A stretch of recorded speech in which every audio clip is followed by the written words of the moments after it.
Sports Talk Daily with Andrew Hustler Paterson and Michael Remis.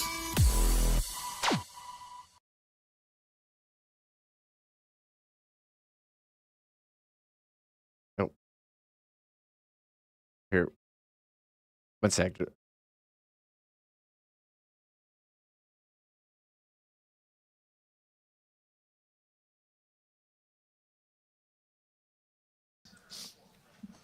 Hey, what's going on, everyone? Welcome to a road edition of Winnipeg Sports Talk Daily today. Andrew Paterson with you, along with Michael Remis back in the peg.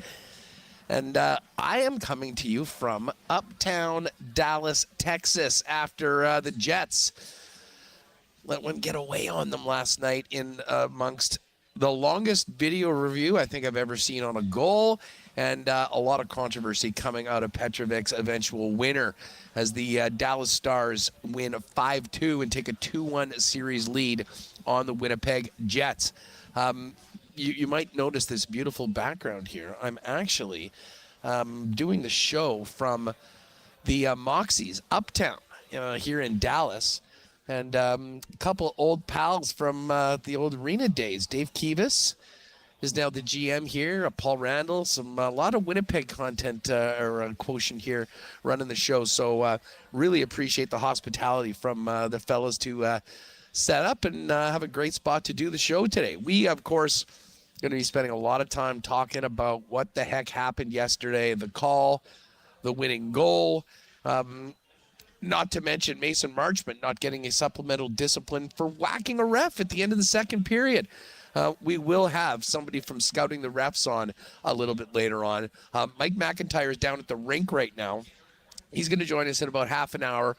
We'll get the latest on the Jets. Apparently a very optional today, but we'll hear from Mike to give us the lowdown on exactly what is happening in the off day right now, and then get ready for a huge game tomorrow here in Dallas where the Jets are looking to tie this series up at 2, get back on even terms, and regain home ice advantage in this best-of-7 series. Of course, we've had tons of content on the weekend. Michael and Connor doing a great job with the post games. Very busy WST Sunday Live yesterday. What a way to start off the weekend with that shutout win to even the series at 1 on Friday night. But now they're back in the same situation, needing to win, and this time in Dallas to even the series up at 2. Greg Wyshynski's here in Dallas. He's going to join us a little bit later on in the program. Mike McIntyre, and tomorrow being opening day for Assiniboia Downs. Remo caught up with their pal Darren Dunn a little earlier, so we'll have that. And, of course, the Coolbet lines later on with 2 big games tonight in the National Hockey League. Listen, just before we bring in Michael Remis, we'll hear from Scott Arniel in just a moment. I do want to thank all the sponsors that make the show happen each and every day. Of course, our partners at Coolbet Canada, Princess Auto, Rollies Transfer, St. Vital Dental Center, Canadian Club, and Manitoba Battery. Let's Do It Travel, Aikens Lake, F Apparel, Perry Toyota dealers and Ben Moss, Royal Sports, Boston Pizza, Little Brown Jug, the Gold Eyes, Assiniboia Downs, Breezy Bend, and of course we'll get to a why not question of the day for Not Autocorp at Waverly and McGillivray. And I'm sure the fan feedback for Fans First is coming in hot and heavy after such a weird winning goal last night that still has a lot of people scratching their heads as to how they came to the decision that they did. Great to see everybody in chat. And great to see you, Michael Remis. What's going on?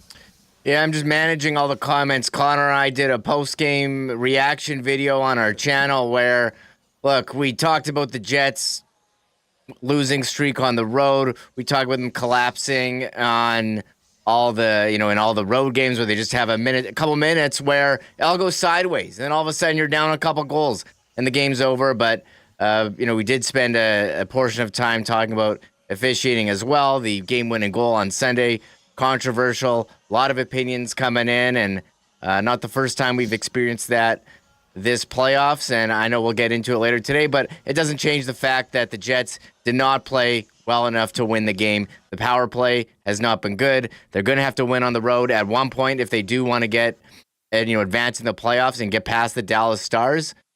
But it was puzzling to those watching that, that they did not overturn the goal. But hey, that's what happens this playoffs. We saw it with Perfetti earlier.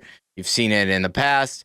But in the end, it's up to the Jets if they're going to win the game, and they need to put the puck in the back of the net on the power play on 5-on-5. Giving up too many on the road. We'll see if they can rebound in Game 4. I know they're talking to the media right now. I believe Josh Morrissey and Cole Perfetti. Yeah, I mean, listen, it was the call obviously did not go the Jets' way. And as I said, it was an eternity in the building, much like everyone watching the game, as to when they were going to figure this out. They claimed that the Winnipeg netminder, Connor Hellebuck, propelled the puck into their own net. And as I say, there's so much controversy on this goal. We'll kind of get some takes. We'll hear what Scott Arniel had to say about it, and we'll get the Scouting the Refs crew to pop in and give us a little bit of clarity on it. What really ended up, dooming the Jets at the end, Remo, was the fact that, listen, that goal goes in. Okay, you're still lots of time. It's a one-goal hockey game. Unfortunately, it was Mikko Rantanen less than a minute later that put the team up 4-2. And, at that point, that 2-goal lead changed everything.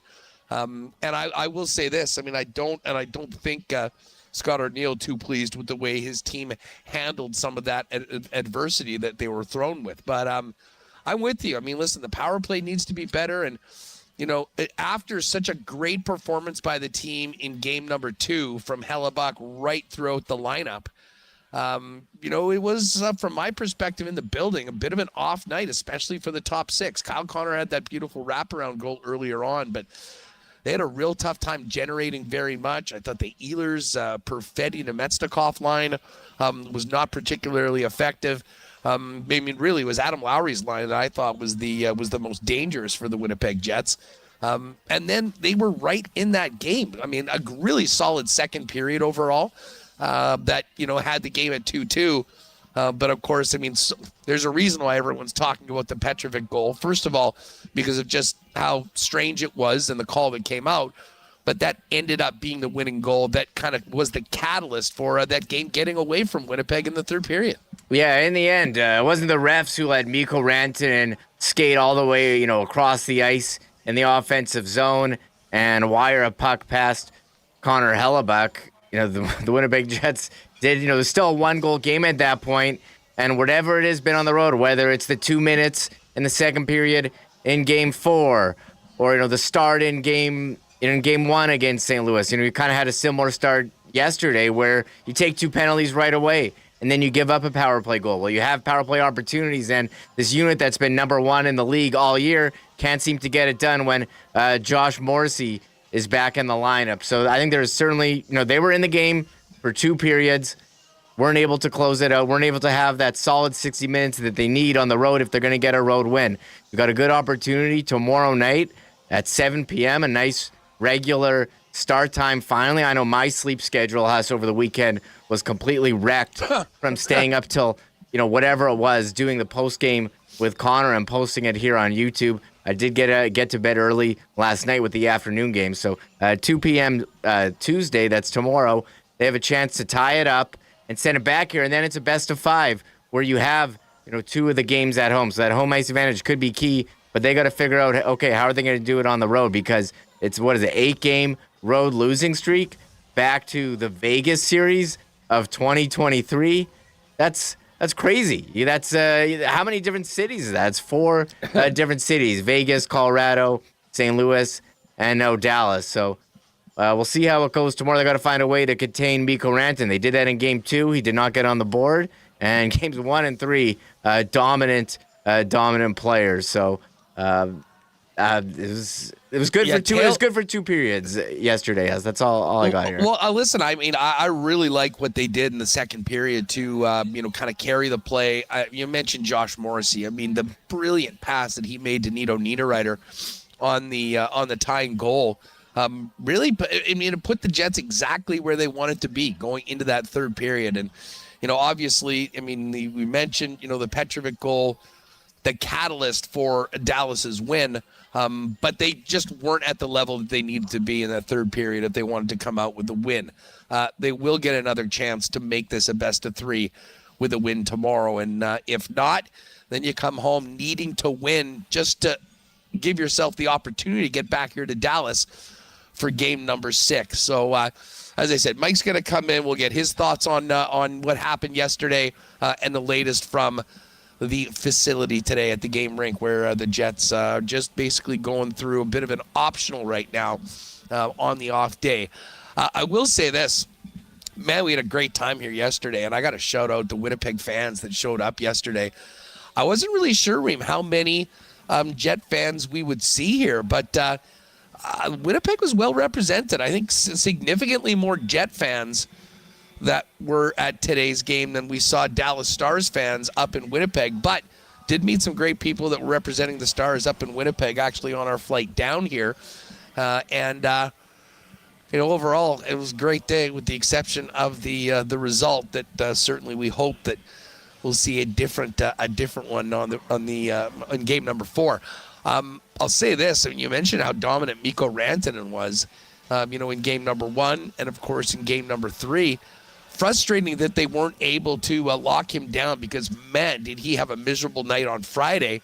And, hey, if it's going odds and evens, if they can do what they did to Rantanen and the Stars on Friday night in Winnipeg tomorrow, they will get back onto even terms. But this game 4, a huge opportunity and a challenge for the Winnipeg Jets to get over that hump of this losing streak on the road in the playoffs and even this series, because the alternative is a very steep uphill climb to keep their playoff hopes alive. Yeah, you don't want to be going down 3-1. At that point, take one game at a time, just win the game 5 here. But Mikko Rantanen, they're taking advantage of matchups. The Jets not able to get Lowry on him as much as they want, like they did in game 2. They're going, power versus power, best on best with the Rantanen line against the Scheifele line, and you saw him take advantage of a slow change and lack of back pressure on the 4th goal, where he just skated through everyone and ripped it top corner. And that was kind of the dagger there, 4-2, and they did get one near the end, but they got to figure out what's going on here on the road. All it takes, you can play well for 57 minutes, but it's a 3-minute period where you snap your fingers and bang, bang, bang, back in the net. You saw it in St. Louis. You saw it last night or yesterday afternoon in Dallas. Seem to have to get a handle on these things here, and we're not really on injury watch anymore. Morrissey's back making, unbelievable pass there to Niederreiter. They're going to need more of that from their top players. Mark Scheifele, it's a couple games now since he's returned from injury. Velarde he scored in game 2, but hasn't done what he's done all year and get to the front of the net on the power play. So they're going to need to figure out some of these special teams goals, have their top players have someone take over, not take over like Rantanen, but elevate their game and see if they can tie this series again. Down 3-1, tall task there. Yeah, listen, and I know there'll be lots of talk about Hellebuck. I thought it was a brilliant performance in game number 2 to get the shutout and the big win. Honestly, maybe a bit of a step back yesterday, but the circumstances of the winning goal were a little wacky, and there was a screen before Cole Perfetti, I believe, on that second goal. Just got in front of Connor Hellebuck, and it found a way to get through. But I think we've all seen that Helly's got another gear. We saw it on Friday night in game number 2. Hopefully he can get back to that tomorrow and help this team get what they came to do, and that was a minimum of split to even the series at 2. Busy weekend in the Stanley Cup playoffs. And again, we'll talk more about what's happening tonight in the Coolbet lines later on. Washington and Carolina, as well as Vegas and Edmonton.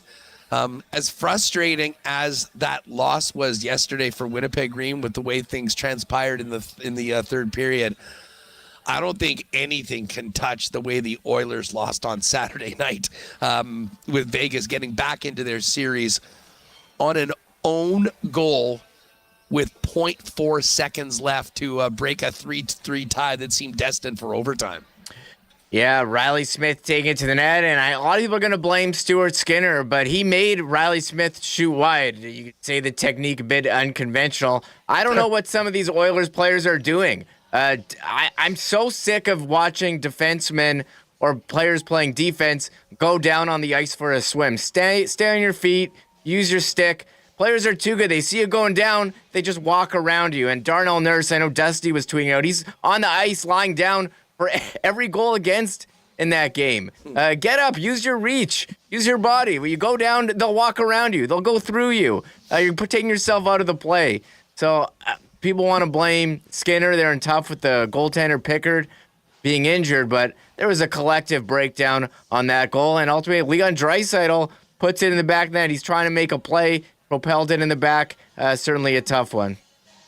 They're back at it tonight. Vegas looking to even up the series and continue the trend of the road team winning all the games. And listen, overall, it was a tough weekend for Canadian teams in the Stanley Cup playoffs. Of course, the Jets got that win to kick things off on Friday night, but the Leafs dropping 2 to the Florida Panthers. They're now tied 2-2 in their series. And, of course, the Edmonton Oilers losing in pretty spectacular fashion on Saturday night. So hopefully this week will be better for, most importantly, the Winnipeg Jets, but the other Canadian teams as well. Listen, we're going to get to Coach Scott Arniel. Mike McIntyre is going to join us in 10, 15 minutes or so. But let me give a shout out to our friends at Rolly's Transfer. Family owned and operated for over 60 years and the most trusted name in the moving game in Winnipeg. Listen, if you have a move plan, folks, lean on our friends at Rolly's for the white glove treatment that they are famous for. You can request an estimate on their website. Make sure to use the promo code WST. Friends at Rolly's will get you a great quote and get you locked in for that white glove treatment that they're famous for. Find out more and get the plans rolling for your next move online today at Rollies.com. Lots of smiles here throughout the weekend. Not so much leaving the building yesterday, but was a great time. And listen, speaking of smiles, our friends at St. Vital Dental Center can get that smile looking dapper as always. Now, they've been serving generations in St. Vital. And customers from 6 months all the way to 99 plus. Everything from cleanings and checkups to dental implants. Whatever your dental needs, St. Vital Dental Center has got you and your family covered. New spot as well. Beautiful new facility at 167 St. Anne's with free parking in the back for all your dental needs. Make it St. Vital Dental Center. Tell them the boys at WST sent you. You can find out more online at stviteldental.ca.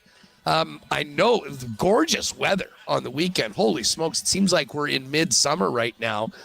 And speaking of summer weather, what about summer cocktails? The new Canadian Club variety pack is out with the CC and ginger ale, and their 2 new additions, the Citrus Smash and the Half and Half, which is sort of like an Arnold Palmer made with the iconic Canadian Club Canadian whiskey. Pick it up today, on sale all month of May. Make the most of these summer conditions and try it out for May long weekend as well. Coming up, that and the iconic Canadian Club available at your local Manitoba liquor marts. And hey, the Jets are going to need a bit of a boost tomorrow if they want to get back to even Steven on the way back to the peg. Of course, Manitoba Battery is the place where you will shop local, you will save a ton of money, and you'll get the best quality and best service in town. It makes no sense to pay more at the big box stores when Manitoba Battery's here. Now with 2 locations in Winnipeg, of course, the original spot on Logan Avenue, and now their new South Winnipeg location on Dover Court Drive. So drive past the big box stores, save money, get the best prices and service in town. Not to mention, even if you're busy, give them a call or order online at Manitoba Battery, and they'll bring those batteries to you for free anywhere inside the perimeter with any purchase over $60. Again, for all your battery needs, our friends, Manitoba Battery, waiting for you, manitobabattery.com. All right, let's get to the aftermath of last night's game. Scott Arniel, well, here's what he had to say about the explanation that he got for the eventual winning goal by Petrovic in the third period of yesterday's game in Dallas. Scott, what explanation did they give you on that kicking goal? The puck was kicked, but that Helly directed it in to the net. The rule states that if the puck gets kicked if it hits a body or a stick of anybody else other than the goaltender, it counts as a goal. It hit our goaltender's stick and went in the net. That is no goal.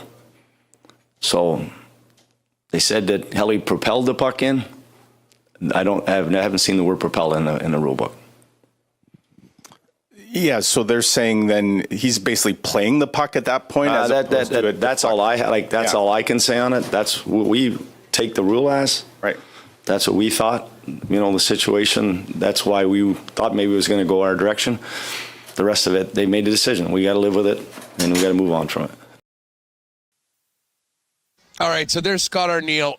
Got to live with it, got to move on. The problem, Remis, of course, is that they didn't move on very well. I mean, it was an extended break. I mean, both teams were out skating around. Again, never seen a review take so long last night. But the problem for the Winnipeg Jets was that they didn't seem to be ready to go afterwards. And the way that they followed up that controversial goal by allowing Mikko Rantanen, as you mentioned, to sort of have all the time he wanted and rip one top corner really ended up being the undoing. Because even after that goal, at 3-2 in the third period with plenty of time, the Jets still were not in a bad position to at least get the game to overtime.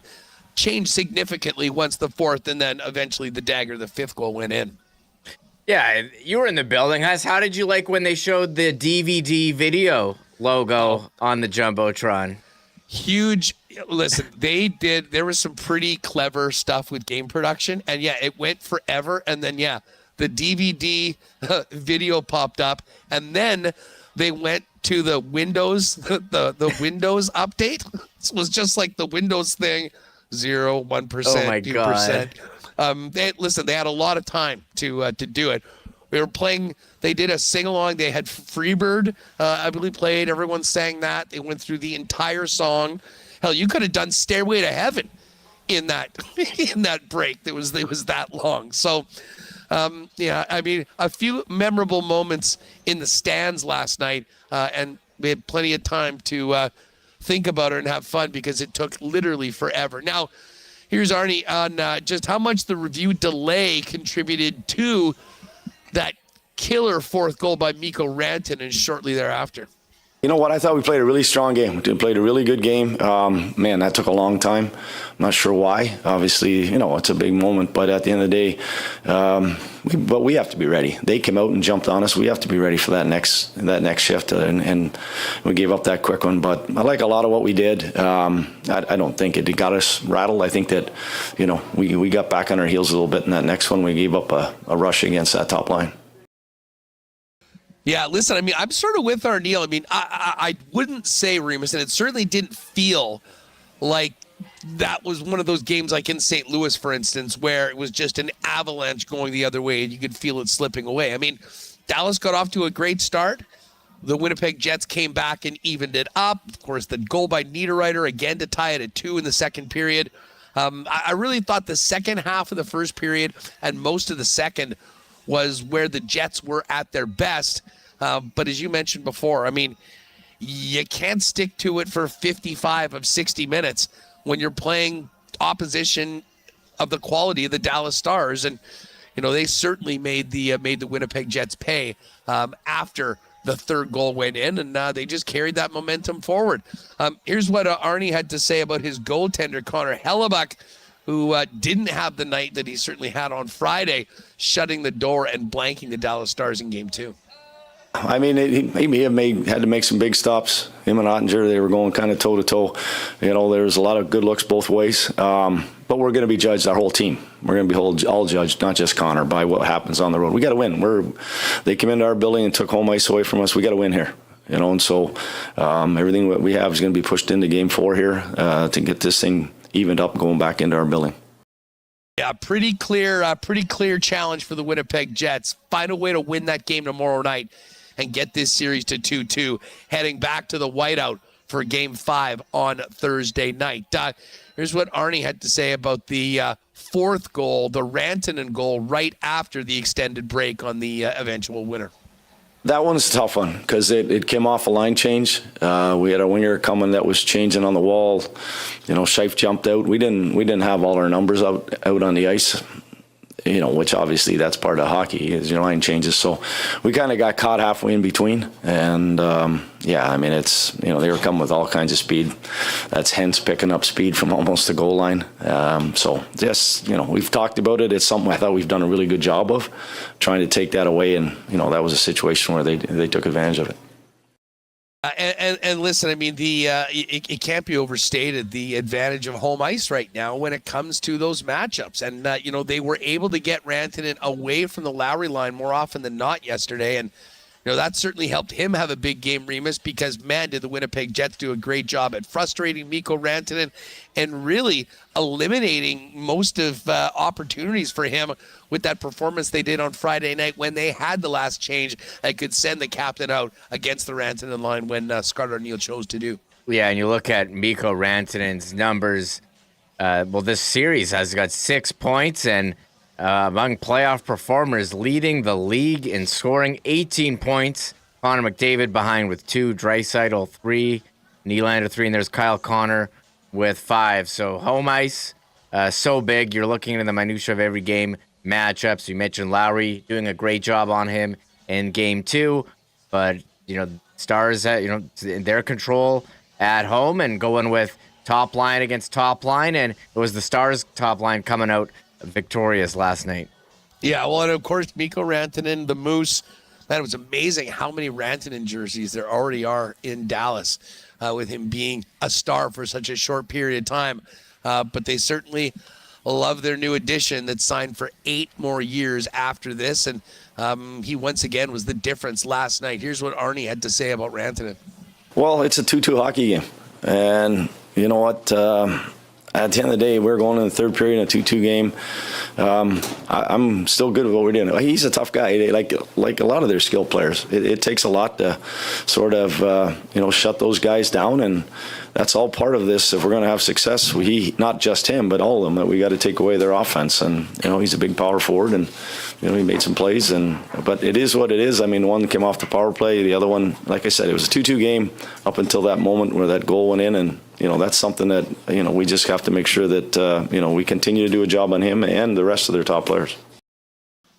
All right, there's the head coach of the Winnipeg Jets, Scott Arniel. Now, one thing we heard from Morgan Barron after the game, while, he was sort of deflecting to Scott Arniel for the explanation of what, the referees had to say about that goal, what Barron did own was the fact that this hockey team needs to be better dealing with, sometimes when the breaks don't go your way. And needless to say, that 4th goal right afterwards was a huge part of why the Winnipeg Jets were not able to get back into this game. Here's what Arnie had to say about the players not using the disallowed goal as an excuse for what happened after that with the Rantanen goal.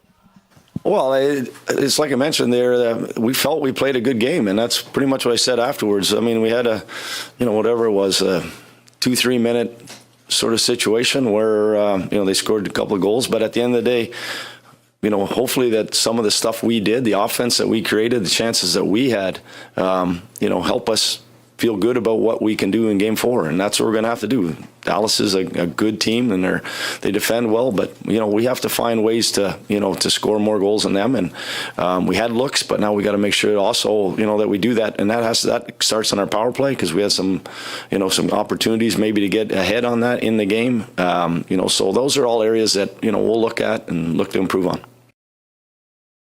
Yeah, I mean, listen, as much as I think that. I'll agree with Scott Arniel for the most part. I thought they did play a pretty solid road game. I think there's definitely another level to get, especially from the top 6. We saw more of that on Friday night. Not as much yesterday, but there were a lot of things that I think the Jets could look at that they did well. It's a matter of building on that and, bottom line, getting the result that they have to get tomorrow to even the series at 2. Yeah, big one tomorrow night in Dallas. I'm looking forward to seeing what Mike has to say. I know Morrissey spoke. I believe it was Perfetti and a couple guys skating on the ice. So they're going with the optionals this time of year. Morning skate. We'll see what happens, but you can't. It's fun to debate the disallowed goal, but hey, it was a 3-2 game at that point, and still plenty of time left. We've seen them have last-second comebacks in this playoffs and still had a chance to get there. Weren't able to. There was a bit of a letdown there after the goal, got disallowed, I'm sure, to the surprise of many players on the bench. But, hey, you still got to pick up and play. They weren't ready, and Dallas took advantage of them less than a minute later. Mike's going to join us in just a minute, but let's just quickly hear from Kyle Connor, who spoke after the game about what he saw on the Petrovic goal that changed the game. I was on the bench. You guys probably had a better look than I did. I mean, they showed a couple of replays, but sounds like what they told us was how he played it into his own net. We were asking about the kicking motion. There's a deflection. The refs claimed that he played it in his own net. I think that was the bottom line. Yeah. So when does a deflection turn into playing a puck? Yeah, I'm not sure what you're supposed to say. It just seems like a tough call to make. And then when the review went on for as long as it did, would you guys have had confidence building or confidence losing as it got so long? Either way, I mean, there's no excuses. We have to be ready to play, whether it's short or long. And obviously, big momentum changer. They were able to get that one, and then they scored the next shift there. And it's something that obviously momentum swings happen in a game, and we try to turn more into our favor. But it's just the way it happened, and they were able to gain chances off that. All right, so there's Kyle Connor. We're going to bring in Mike, who's just down at the rink right now. This coming segment with Mike McIntyre is presented by our Prairie Toyota dealers, who want to remind you to get in and go with the Toyota Tundra. The Tundra has quality that means it has the strength to take on any challenge, off-road or hauling a heavy load. And, of course, it's backed by the peace of mind knowing it's a Toyota. So take the road less traveled in comfort, room for teammates, friends, and gear. We talk about how good this truck looks as well. Everywhere it goes, the Toyota Tundra is turning heads. From $154 weekly for 60 months at 5.19% APR with $66.99 down. Hybrid available. Visit shoptoyota.ca. All right, let's welcome in Mike McIntyre from the scene of the crime yesterday. Mike, what's going on? Great to have you on the program. It was a scene of a hockey crime. Certainly a lot of fans, I think, feeling that way. The NHL didn't see it as a crime, however. Doing well. Huss, Jets are just on the ice behind me, or at least a handful of Winnipeg Jets. It was a heavy optional skate today. The majority of guys who are on the ice are the healthy scratches. Of note, though, Mark Scheifele and Gabe Vilardi, they both did hit the ice and are still out there putting in some extra work. Maybe that's a sign that they feel they had a little more to offer from what took place last night. But in any event, we just wrapped up a few chats here with Cole Perfetti, Josh Morrissey, and Scott Arniel. And not surprisingly, they're all kind of ready to put yesterday in the rearview mirror. Nobody wanted to spend much time harping on what occurred or what didn't occur. That's our job. job. All focused. Yeah, exactly. They're all focused on what's to come tomorrow night. And I mean, nobody came out and said tomorrow is a must win, but you certainly get that sense that they're treating it as such. They don't want to fall into a 3-1 hole. And I think more than anything, Huss, this team needs to find a way to win a hockey game on the road, a playoff game, that is, something that they haven't done since all the way back to game 1 of that Vegas series in 2023. 8 straight losses and counting on the road, and some of them have not been pretty, including all 4 this year. So for whatever reason, this team's a bit Jekyll and Hyde when it comes to playoff hockey between Canada Life Center and enemy territory. They got to find a way to win a game tomorrow night. Mike, let's talk. I mean, we'll get into, the goal and all of that in a minute. But overall, it was interesting hearing Scott Arniel, who is really sort of focusing in on the positives. Sometimes when, we'll have a game go back the other way, certainly like in St. Louis, I found it was a very different tone after that game. Now, does that have a lot to do with the controversial nature of what ended up being the winning goal? Probably. But I think there is an element of trying to just get this team in a positive mindset on the road.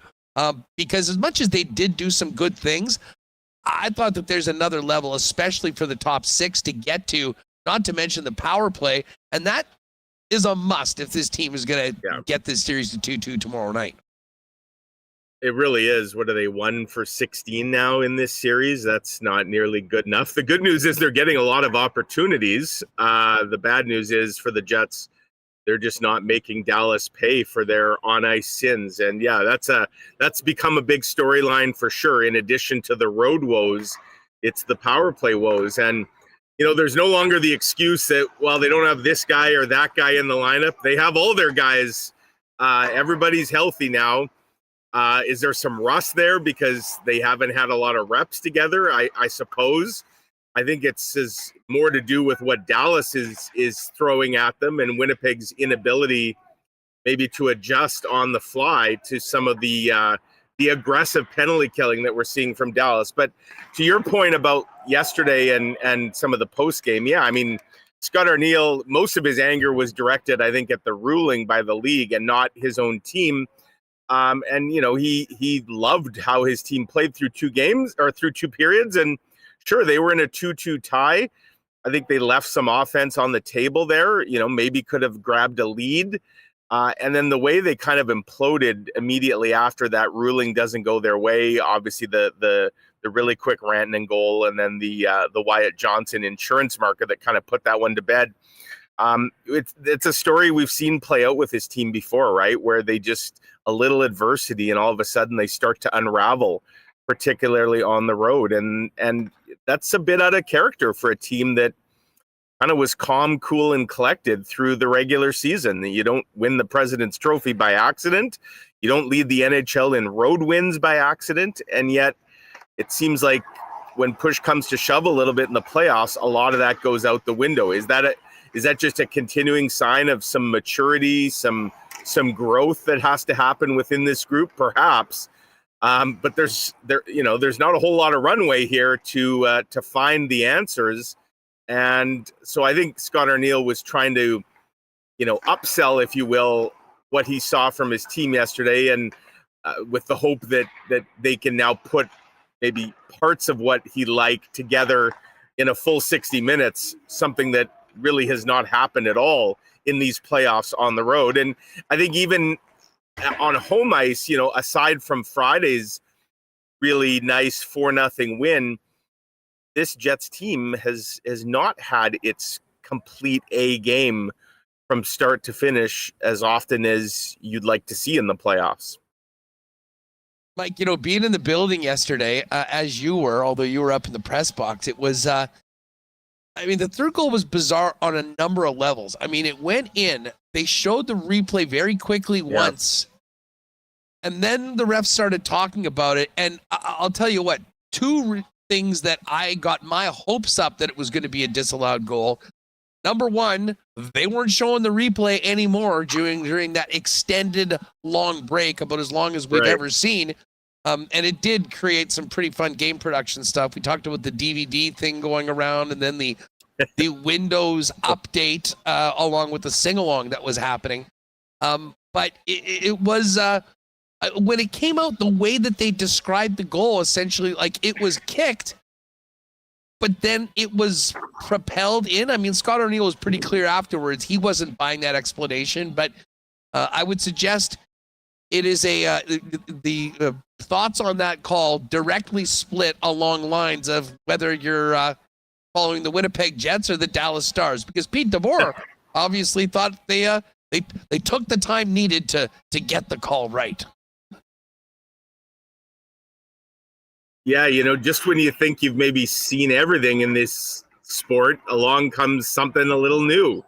And I think this whole goal, this call, this ruling kind of falls into an area that when they were maybe making the rule, maybe this is a scenario that they hadn't totally thought out. And I think that explains why there was such a delay yesterday, that that there wasn't a whole lot of precedence to go back on. And my best read of it is this, Huss. Like they ruled that there was a kicking motion. They announced that in the building, that there was a kick, and yet they essentially then ruled that Connor Hellebuck's actions negated the impact of the kicked puck.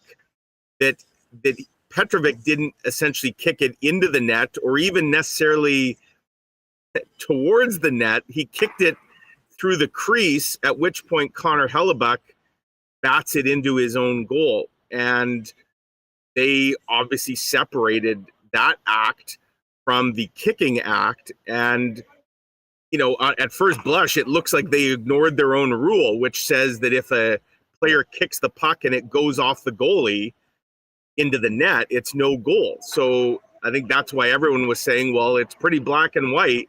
They ruled it was a kick. It went off the goalie into the net. That should be no goal. And yet they're basically saying that Connor Hellebuck scored on himself, which another little layer to this, Huss, if Connor Hellebuck scored on himself, why are there 2 assists on the goal? I was just about to bring that same rule. I was just about to bring that up, Mike. Yeah, I mean, you know, if you're talking about basically an own goal, what the hell are they doing handing the assists out before? I mean, to me, it's pretty clear. I mean, it's a black or white thing. If the call is what you were saying it is, that's an unassisted goal, essentially an own goal, if you will. But that wasn't the way that it was called and scored by the referees there. And you will never convince me that Connor Hellebuck had any time. He's reacting to the puck coming at him via a kick. He doesn't have possession. He's not, like, this isn't a guy who has come out of his crease to play the puck and accidentally shoots it into his own net, which we've seen goaltenders do. I mean, there's no time for Connor Hellebuck to sort of react. And, you know, I would love to tell you what Connor Hellebuck has to say about all of this, but he was not made available by the team yesterday after the game. He was not made available by the team today. We can imagine that he shares the frustrations that have been expressed by others with the Jets, and he would not agree with the ruling, I'm sure.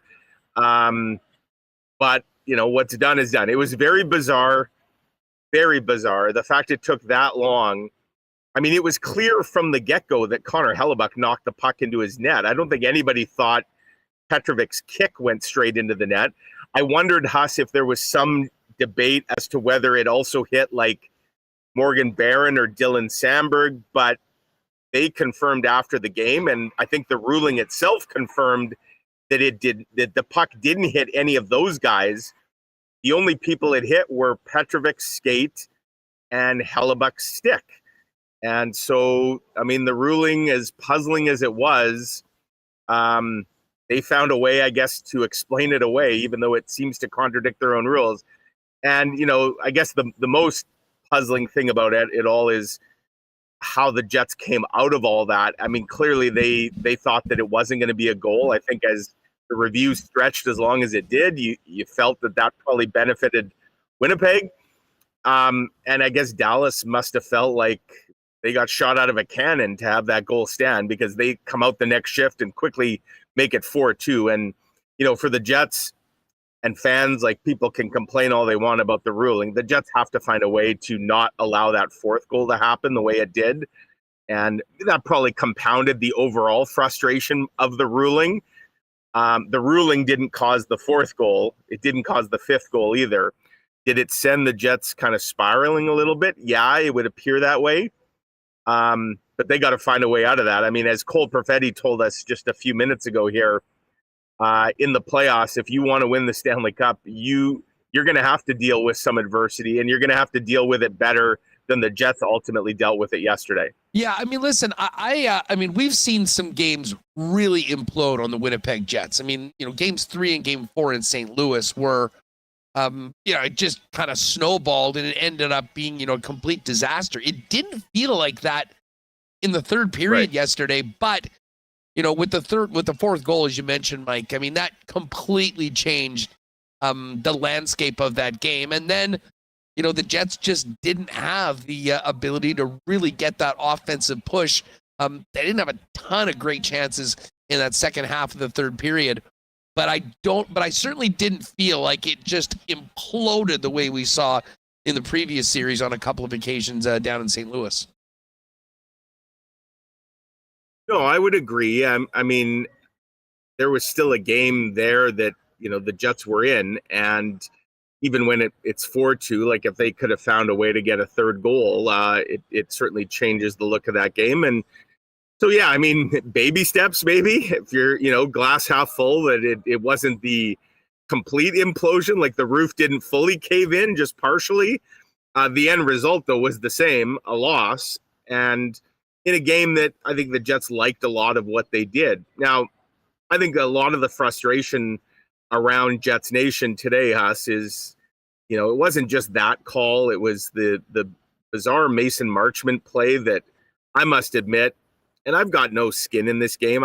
I just don't understand how the NHL can now just sort of turn a blind eye to the fact that you had an angry player give a referee a whack on the shin pads because he felt like a call was missed, and they're not going to do anything about that, apparently because the player apologized to start the third period. Like that is a slippery slope in my eyes. If you're going to, I mean, I guess they've ruled there was no malice or something, but under what circumstance would a player believe they have the ability or the right to make contact with an official? And I asked Scott Arniel about that just today, and he didn't want to get into it. He said, I've kind of had my say yesterday about the league.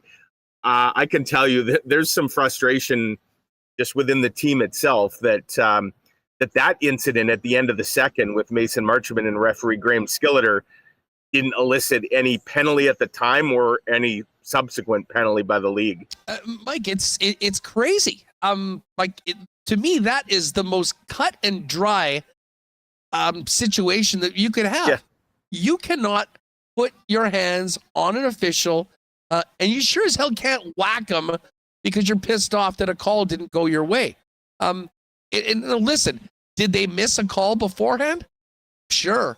But, I mean, it's no excuse to do that. And to your point, I mean, a slippery slope, what sort of precedent does this say? Oh, if the ref thinks, yeah, maybe I missed one, maybe I deserved it. I mean, that just simply can't happen. And I was stunned that there was not going to be anything coming from NHL player safety. Never mind potentially a game misconduct, a penalty, a power play, nothing of the sort. Was just sort of like, oh, okay, no big deal. Don't do it again. And that doesn't cut it, I think, for a lot of people, not just Jet fans, anybody watching this game with no skin in the game, I thought was shocked that there was nothing that Marchment had to, no penalty to be paid for an egregious lack of self-control and putting your hands or stick on a ref. Yeah, and this is a player, again, I think the context is important here. This wasn't like an accidental tap. He was mad. And he was mad. Huss, you were in the building. You would have seen this. Mason Marchment felt like he got impeded earlier in the period where he kind of had that, it wasn't a breakaway, but he was trying to cut in on the right side. He didn't like how the Jets, I forget which Jets defenseman played in there. And he two-handed the boards, like lumberjack style, out of frustration. And then this play near the very end of the second period. And I admit, I was actually watching Mark Scheifele and him, and Mark Scheifele gave him a slash. There's no question about it. It was kind of a sneaky, borderline dirty slash. Did Mason Marchment embellish or sell it? Yeah, maybe. But Mark Scheifele slashed him behind the plate, and Marchment fell to the ice, and now he was red hot. And so for him to, in that context, strike a referee, and I don't care that it wasn't a forcible blow. The fact he tapped the ref's leg with his stick, we've seen examples of players, in scrums, if they bumped a linesman or gotten aggressive when a linesman's trying to break up a fight, like that is supposed to be absolutely cut and dried, zero tolerance. And yet the NHL has now said, actually, it's not cut and dried, and there is some tolerance for contact with an official. And I think the biggest travesty of all here, Huss, to all of this, whether we're talking about the goal or this play, is there's no transparency from the league, none. They do not make officials available. There will not be a video put out by the Department of Player Safety or anyone in the league or any statement explaining any of this. They just want everyone to just move on, play on, and we don't have to justify any of this, and we won't. And, you know, that lack of transparency is pretty galling to me. And, you know, you go to the goal, like, this is a league, the NHL is now certainly moving all in when it comes to legalized sports betting and whatnot. And I just think when you have things that cheapen the product, it's a bad look for the league in a number of ways, in my opinion. Yeah, well, I mean, listen, you said the league just wants everyone just to move on. The thing for the Winnipeg Jets is they have to go and do that. And listen, I mean, we're going to spend, and we already have spent a lot of time talking about the controversial nature of both the goal and the Marchment incident. But from a Jets perspective, and once again, this is a tough lesson to learn. They cannot let things snowball the way they did for a short period of time, but eventually ended up losing that game because not just of the call on the Petrovic goal, but what happened right after that with Miron-Imagn having his way and, you know, having probably the easiest time that he had at any point in the last two games to go in for a quality scoring chance. Yeah, if there's one guy you're going to lose track of and let walk right down Broadway, it's not the guy known as Moose, who you know, he had a quiet game too. The Jets certainly found the secret sauce to containing him in game two.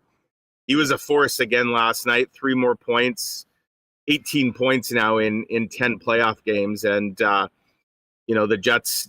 Dallas also got some depth scoring, which they had been looking for. Certainly, and I think now it's incumbent on the Jets to get some of that as well. They need more of everything. They need more top-line scoring. They need more depth scoring. They need better goaltending. They need a better power play. You know, and then the good news for the Jets is it's just 2-1. Yes, they lost home ice advantage in game one. They still have another crack here at grabbing home ice advantage back. Win tomorrow, and now it's a best of 3 with 2 out of 3 at Canada Life Center.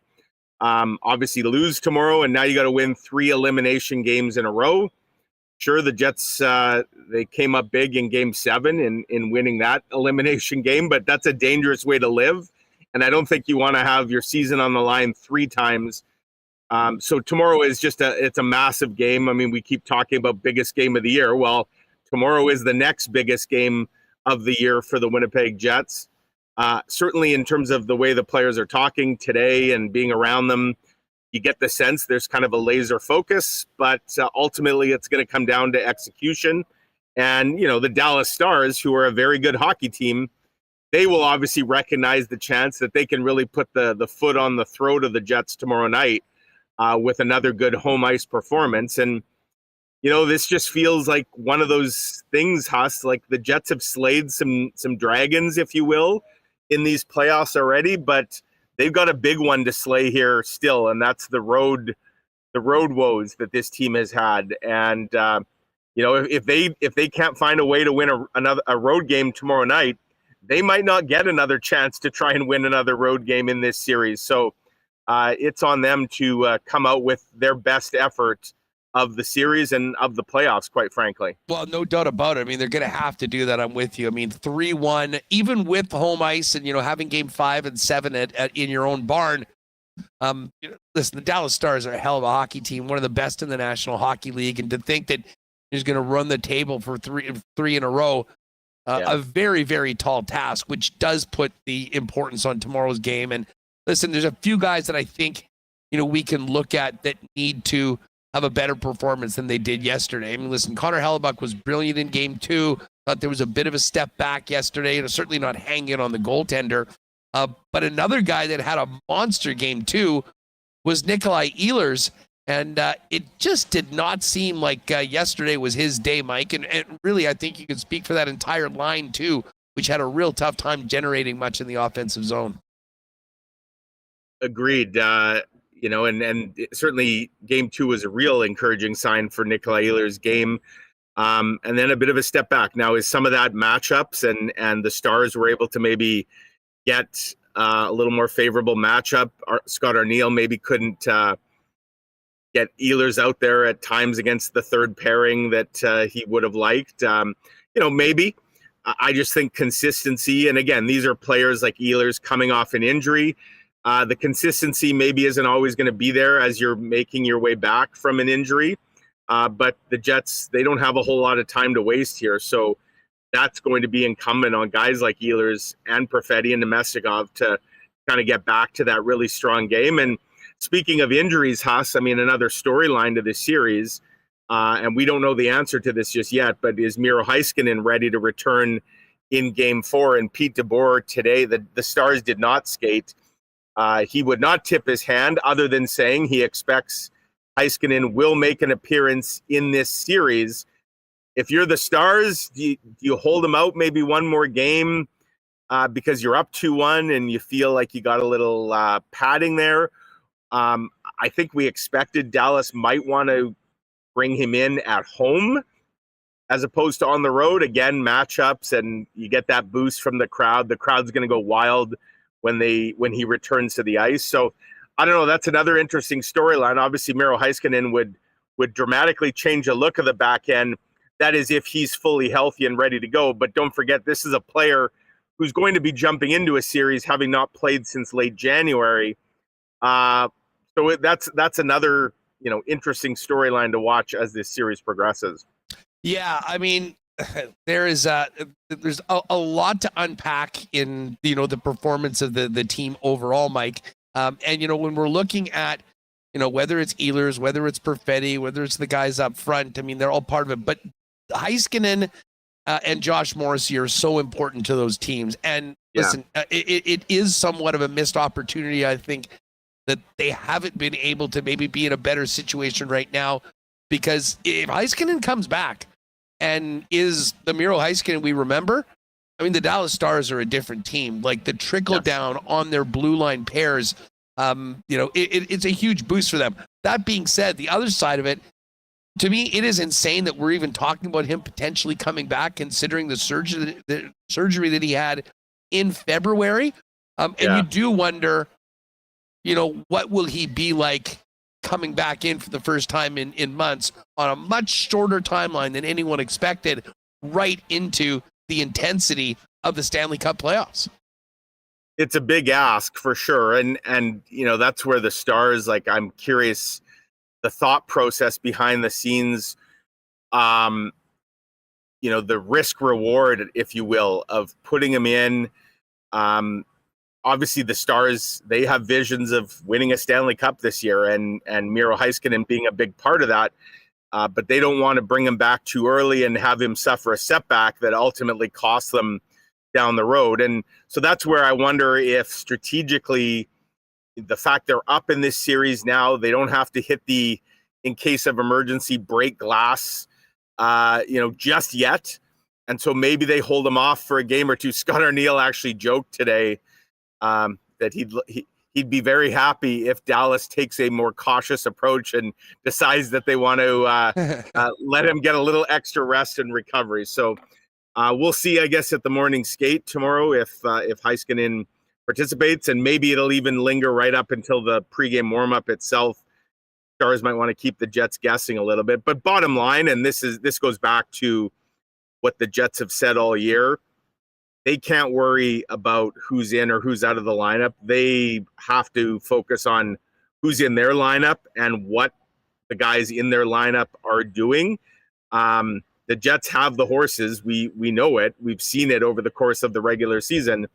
They now have to show it if they want to keep this season going. Well, and Mike, speaking of getting number one defenseman back, I'll say this: Josh Morrissey, I thought, had himself a weekend. Feeling more and more like, looking more and more like the guy that's been the mainstay in that number one hole. To be honest, even yesterday, I had a lot of time for the performance of the blue line. And again, a little bit of a different look we saw on Friday with Luke Schenn out and, of course, Logan Stanley.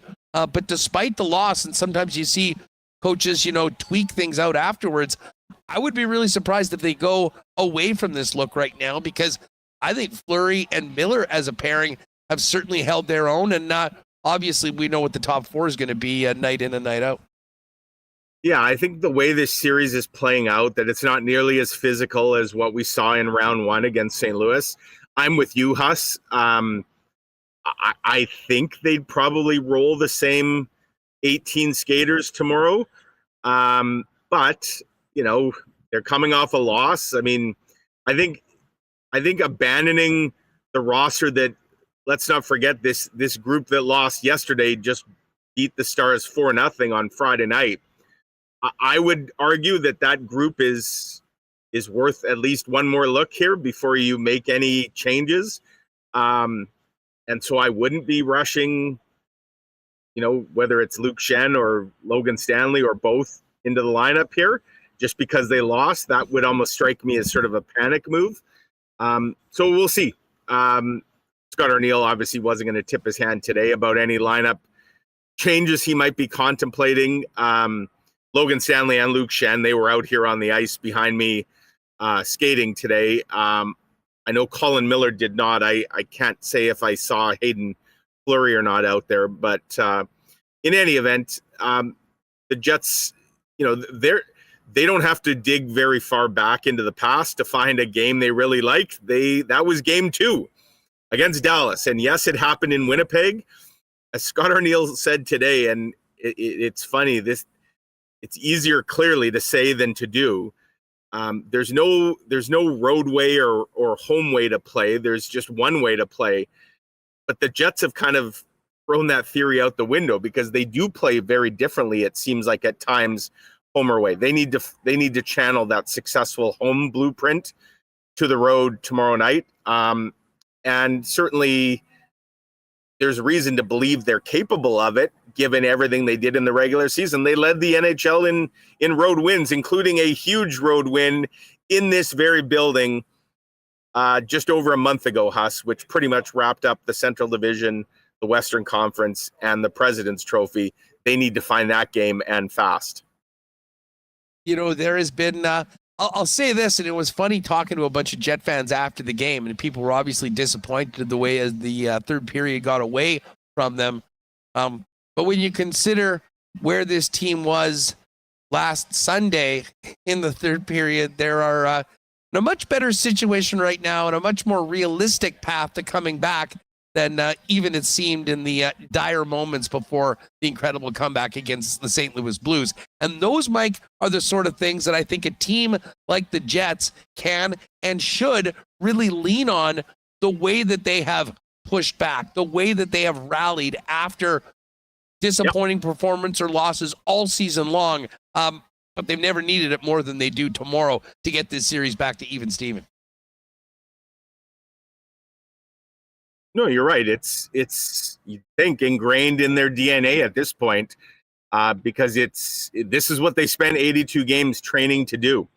And nobody said this was going to be easy. The further along you go in the playoffs, theoretically, it's supposed to get harder. You're playing better teams. You're playing teams that have also enjoyed success just like you have.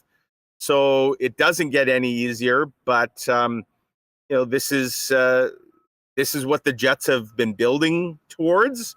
And so, yeah, it's a huge test tomorrow night, and it should be a fun one.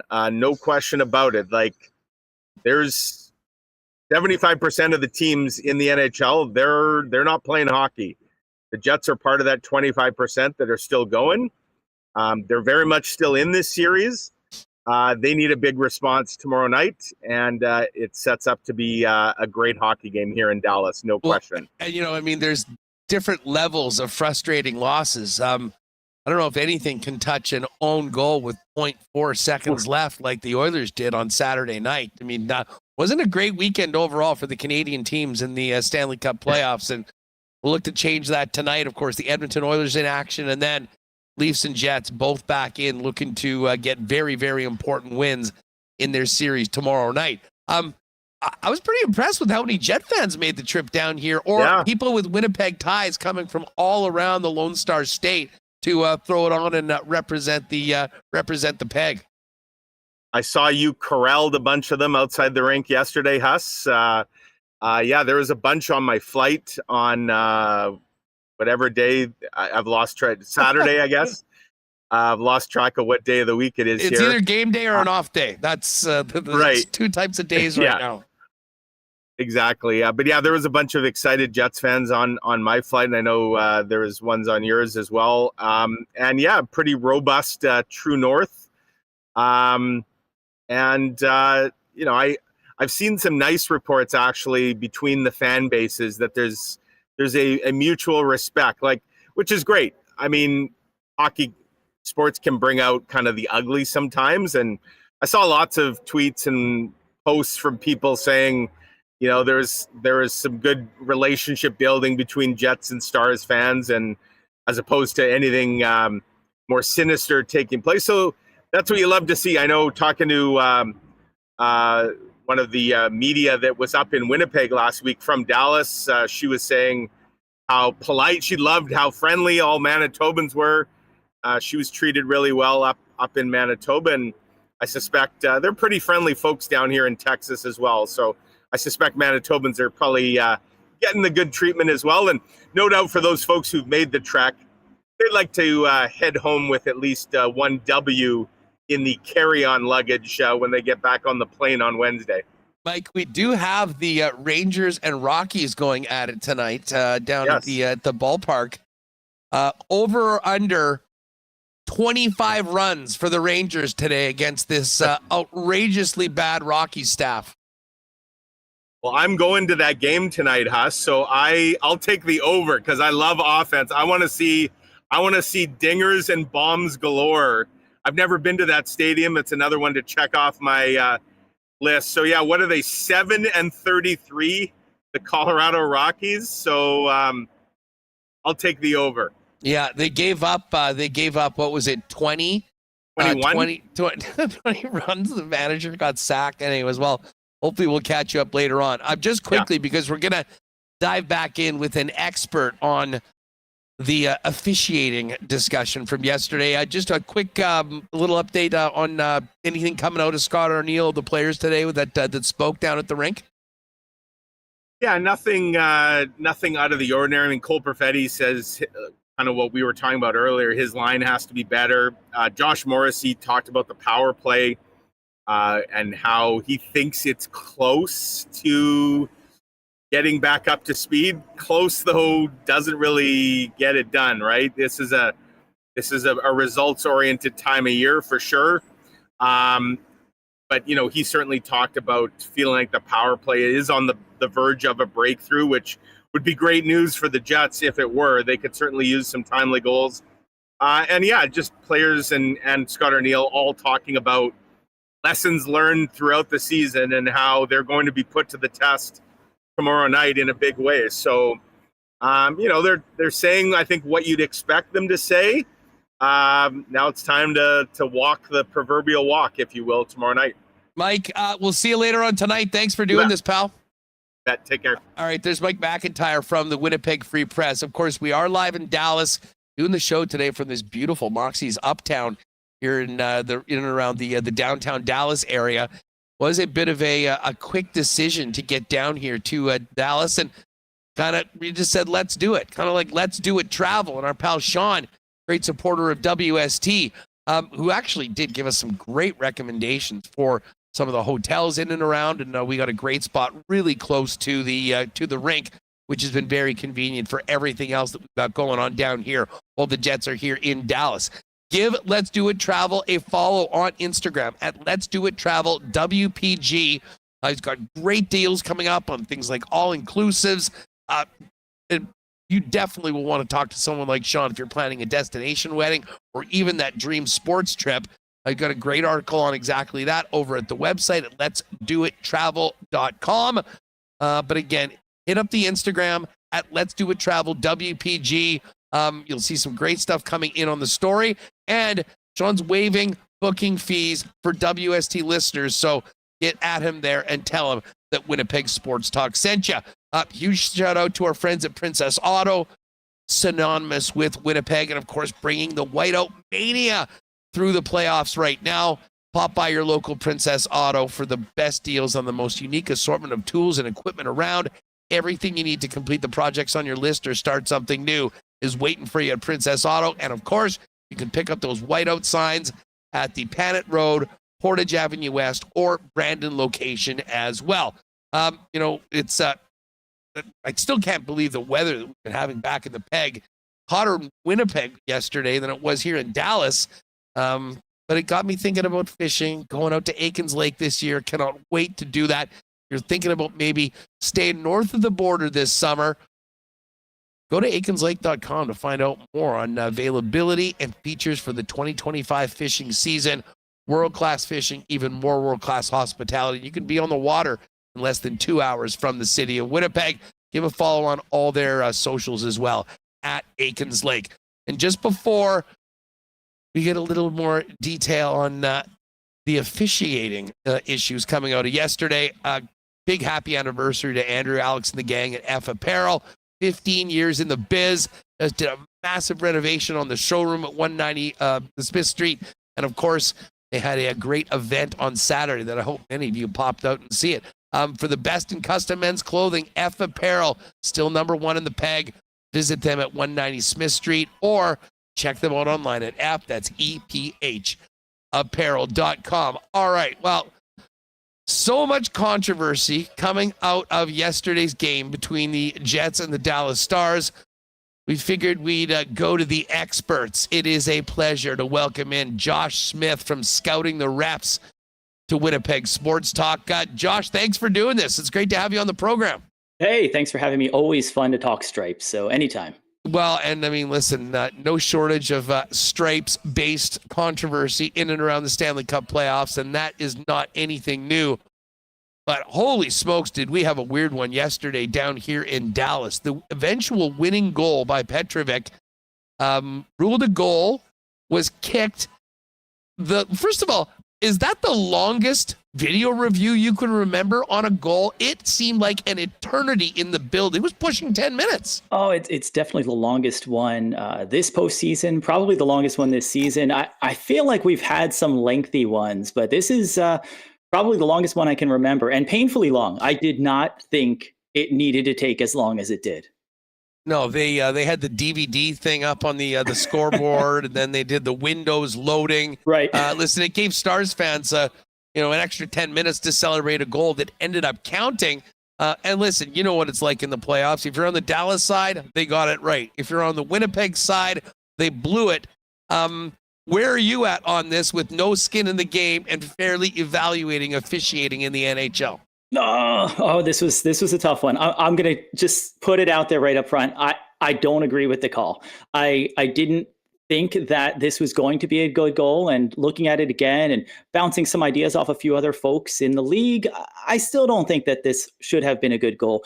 You've got two things that the Situation Room's looking in. Now, we'll give the on-ice officials a break, because once they make the call on the ice, this basically goes upstairs in Toronto to the NHL Situation Room, and they're the ones who are making the final decision on, is this a legal goal? You've got two components. The first one is whether there was a distinct kicking motion. Did he just redirect the puck, or did he kick the puck? And in this case, based on the explanation we got from referee Grant Skilleter, they felt that there was a kicking motion. So to me, once you've got the kicking motion, and I would agree, I think there was a kick. You can see him turn his skate. It's not quite as much as directing it, which would be pivoting your skate. You're allowed to do that. You're allowed to turn your skate to control it or direct it into the net. You just can't propel it. So if we're going to all agree that Petrovic kicked it, he propelled it, you have to look at what happens next. And I think this is where a lot of folks got hung up on, was Hellebuyck trying to stop the puck? Was he trying to make a play on the puck? And that's the explanation we got from the league, is that he was trying to make a play and put it into his own net. And that's where I disagree.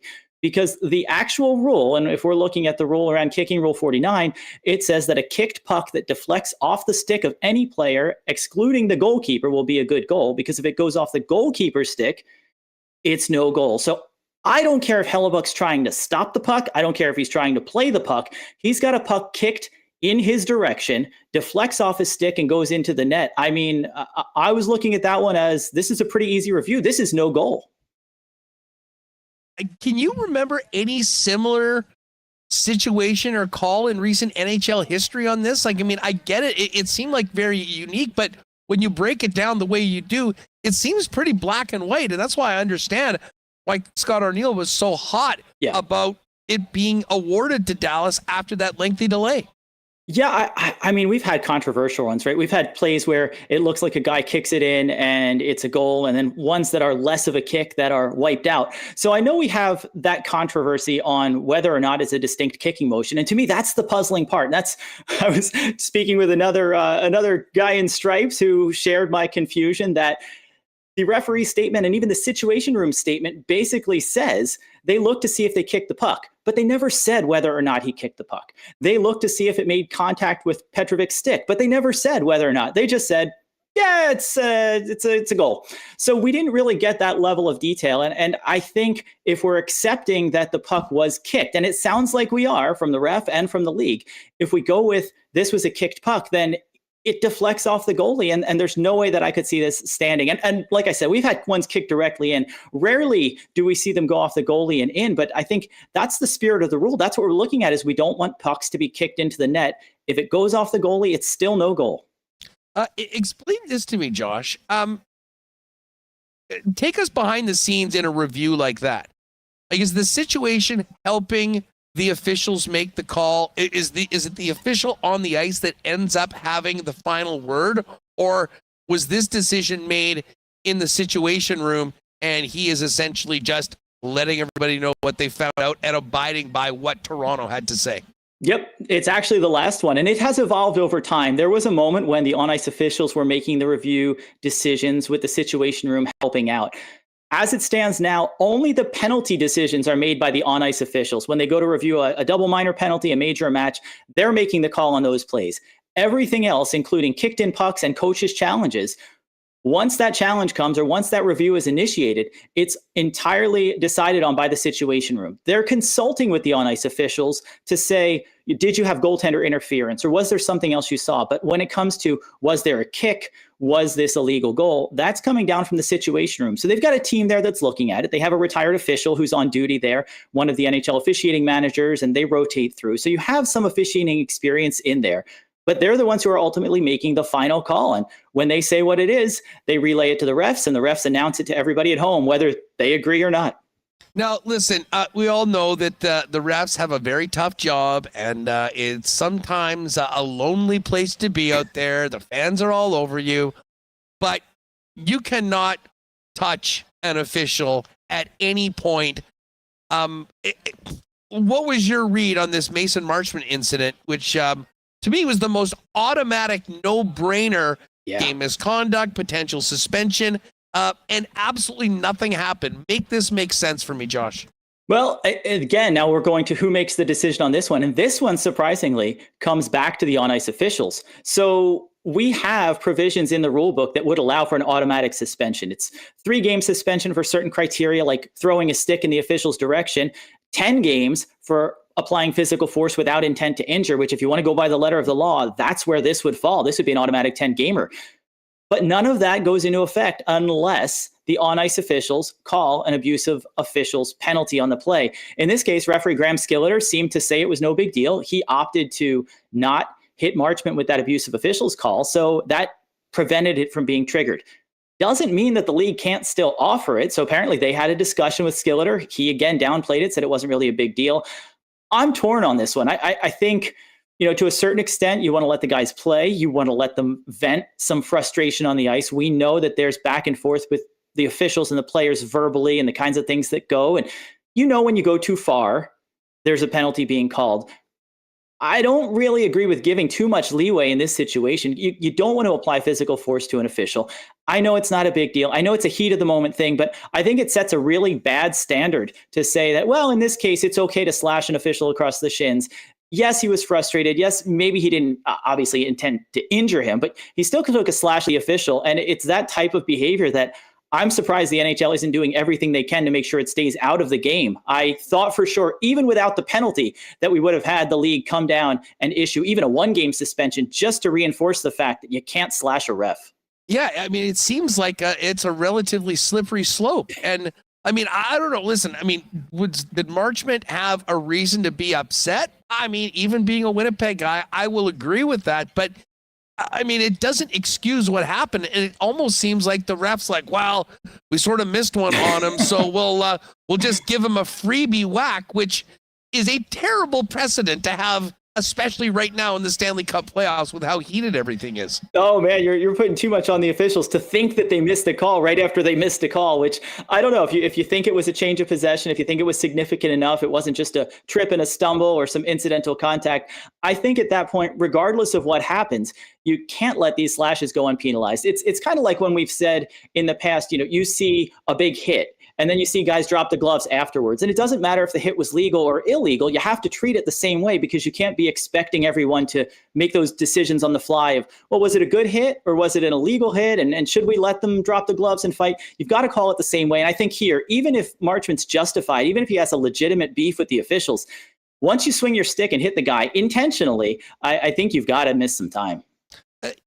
I mean, I'm interested in your perspective on how unique of a situation this is that he did not get the suspension. I would have to imagine that most of the referees in the National Hockey League, if nothing else to protect their fellow referees, would be pretty cut and dry that this is a non-starter. You cannot do that. You can. And I think, like you said, you want to protect the next guy coming. Even if you don't think it's a big deal, what happens in the next game? What happens if somebody else does something similar and the circumstances are different? Or if you have an injury? I mean, we've seen linesmen going down with injuries this postseason from incidental contact. What happens if a player's injuring an official? And not that changes things. If you're slashing a guy, you need to be penalized accordingly.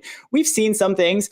It depends. I think they give him a little more room in the playoffs, and we see that across the board with penalties in general. I remember last season, Brad Marchand was shoving a linesman trying to get out of the way for a line change, gives him a little shove. That could have resulted in a penalty or suspension. That one didn't, but that one seemed more of an impulsive get out of the way moment. This was in response to a call. So I think really when you break it down and you look at, why was Marchand doing this?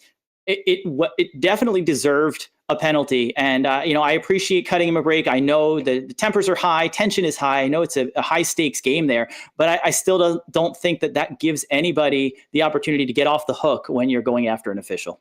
Josh Smith is with us from Scouting the Refs, breaking down a couple of weird ones yesterday from here in Dallas in Game 3 between the Jets and the Dallas Stars. Josh, thanks again for doing this. Fill us in on, let people know about Scouting the Refs and what you guys are up to if people haven't seen the site or the social feed. Yeah, absolutely. Thanks so much. So we are exactly what we say we are. We're scouting the refs. We keep tabs on the NHL officials and try to fill that gap, right? We got some controversial plays, and we know the officials can't speak after the game. We know the league gives information out there, but they don't necessarily break down the rules behind it or what goes into these decisions. And that's where we try to fill that gap a little bit and explain, what are the rules that are coming into play here? What are the rules around kicked pucks, and what does happen when it deflects off a goaltender? So you head to scoutingtherefs.com or at scoutingtherefs on any of the social channels, and you'll find what we think is a pretty good resource to better understand the game. Hopefully it helps you enjoy it more and maybe get a little less frustrated. And if that fails, we've got the refs for each game. So at least if you see the numbers on the back, you know which guys you need to complain about. Hey, well, just on the way out, I may as well take advantage of the opportunity to ask you this. You guys have been scouting all the refs. Who's the best ref in the NHL?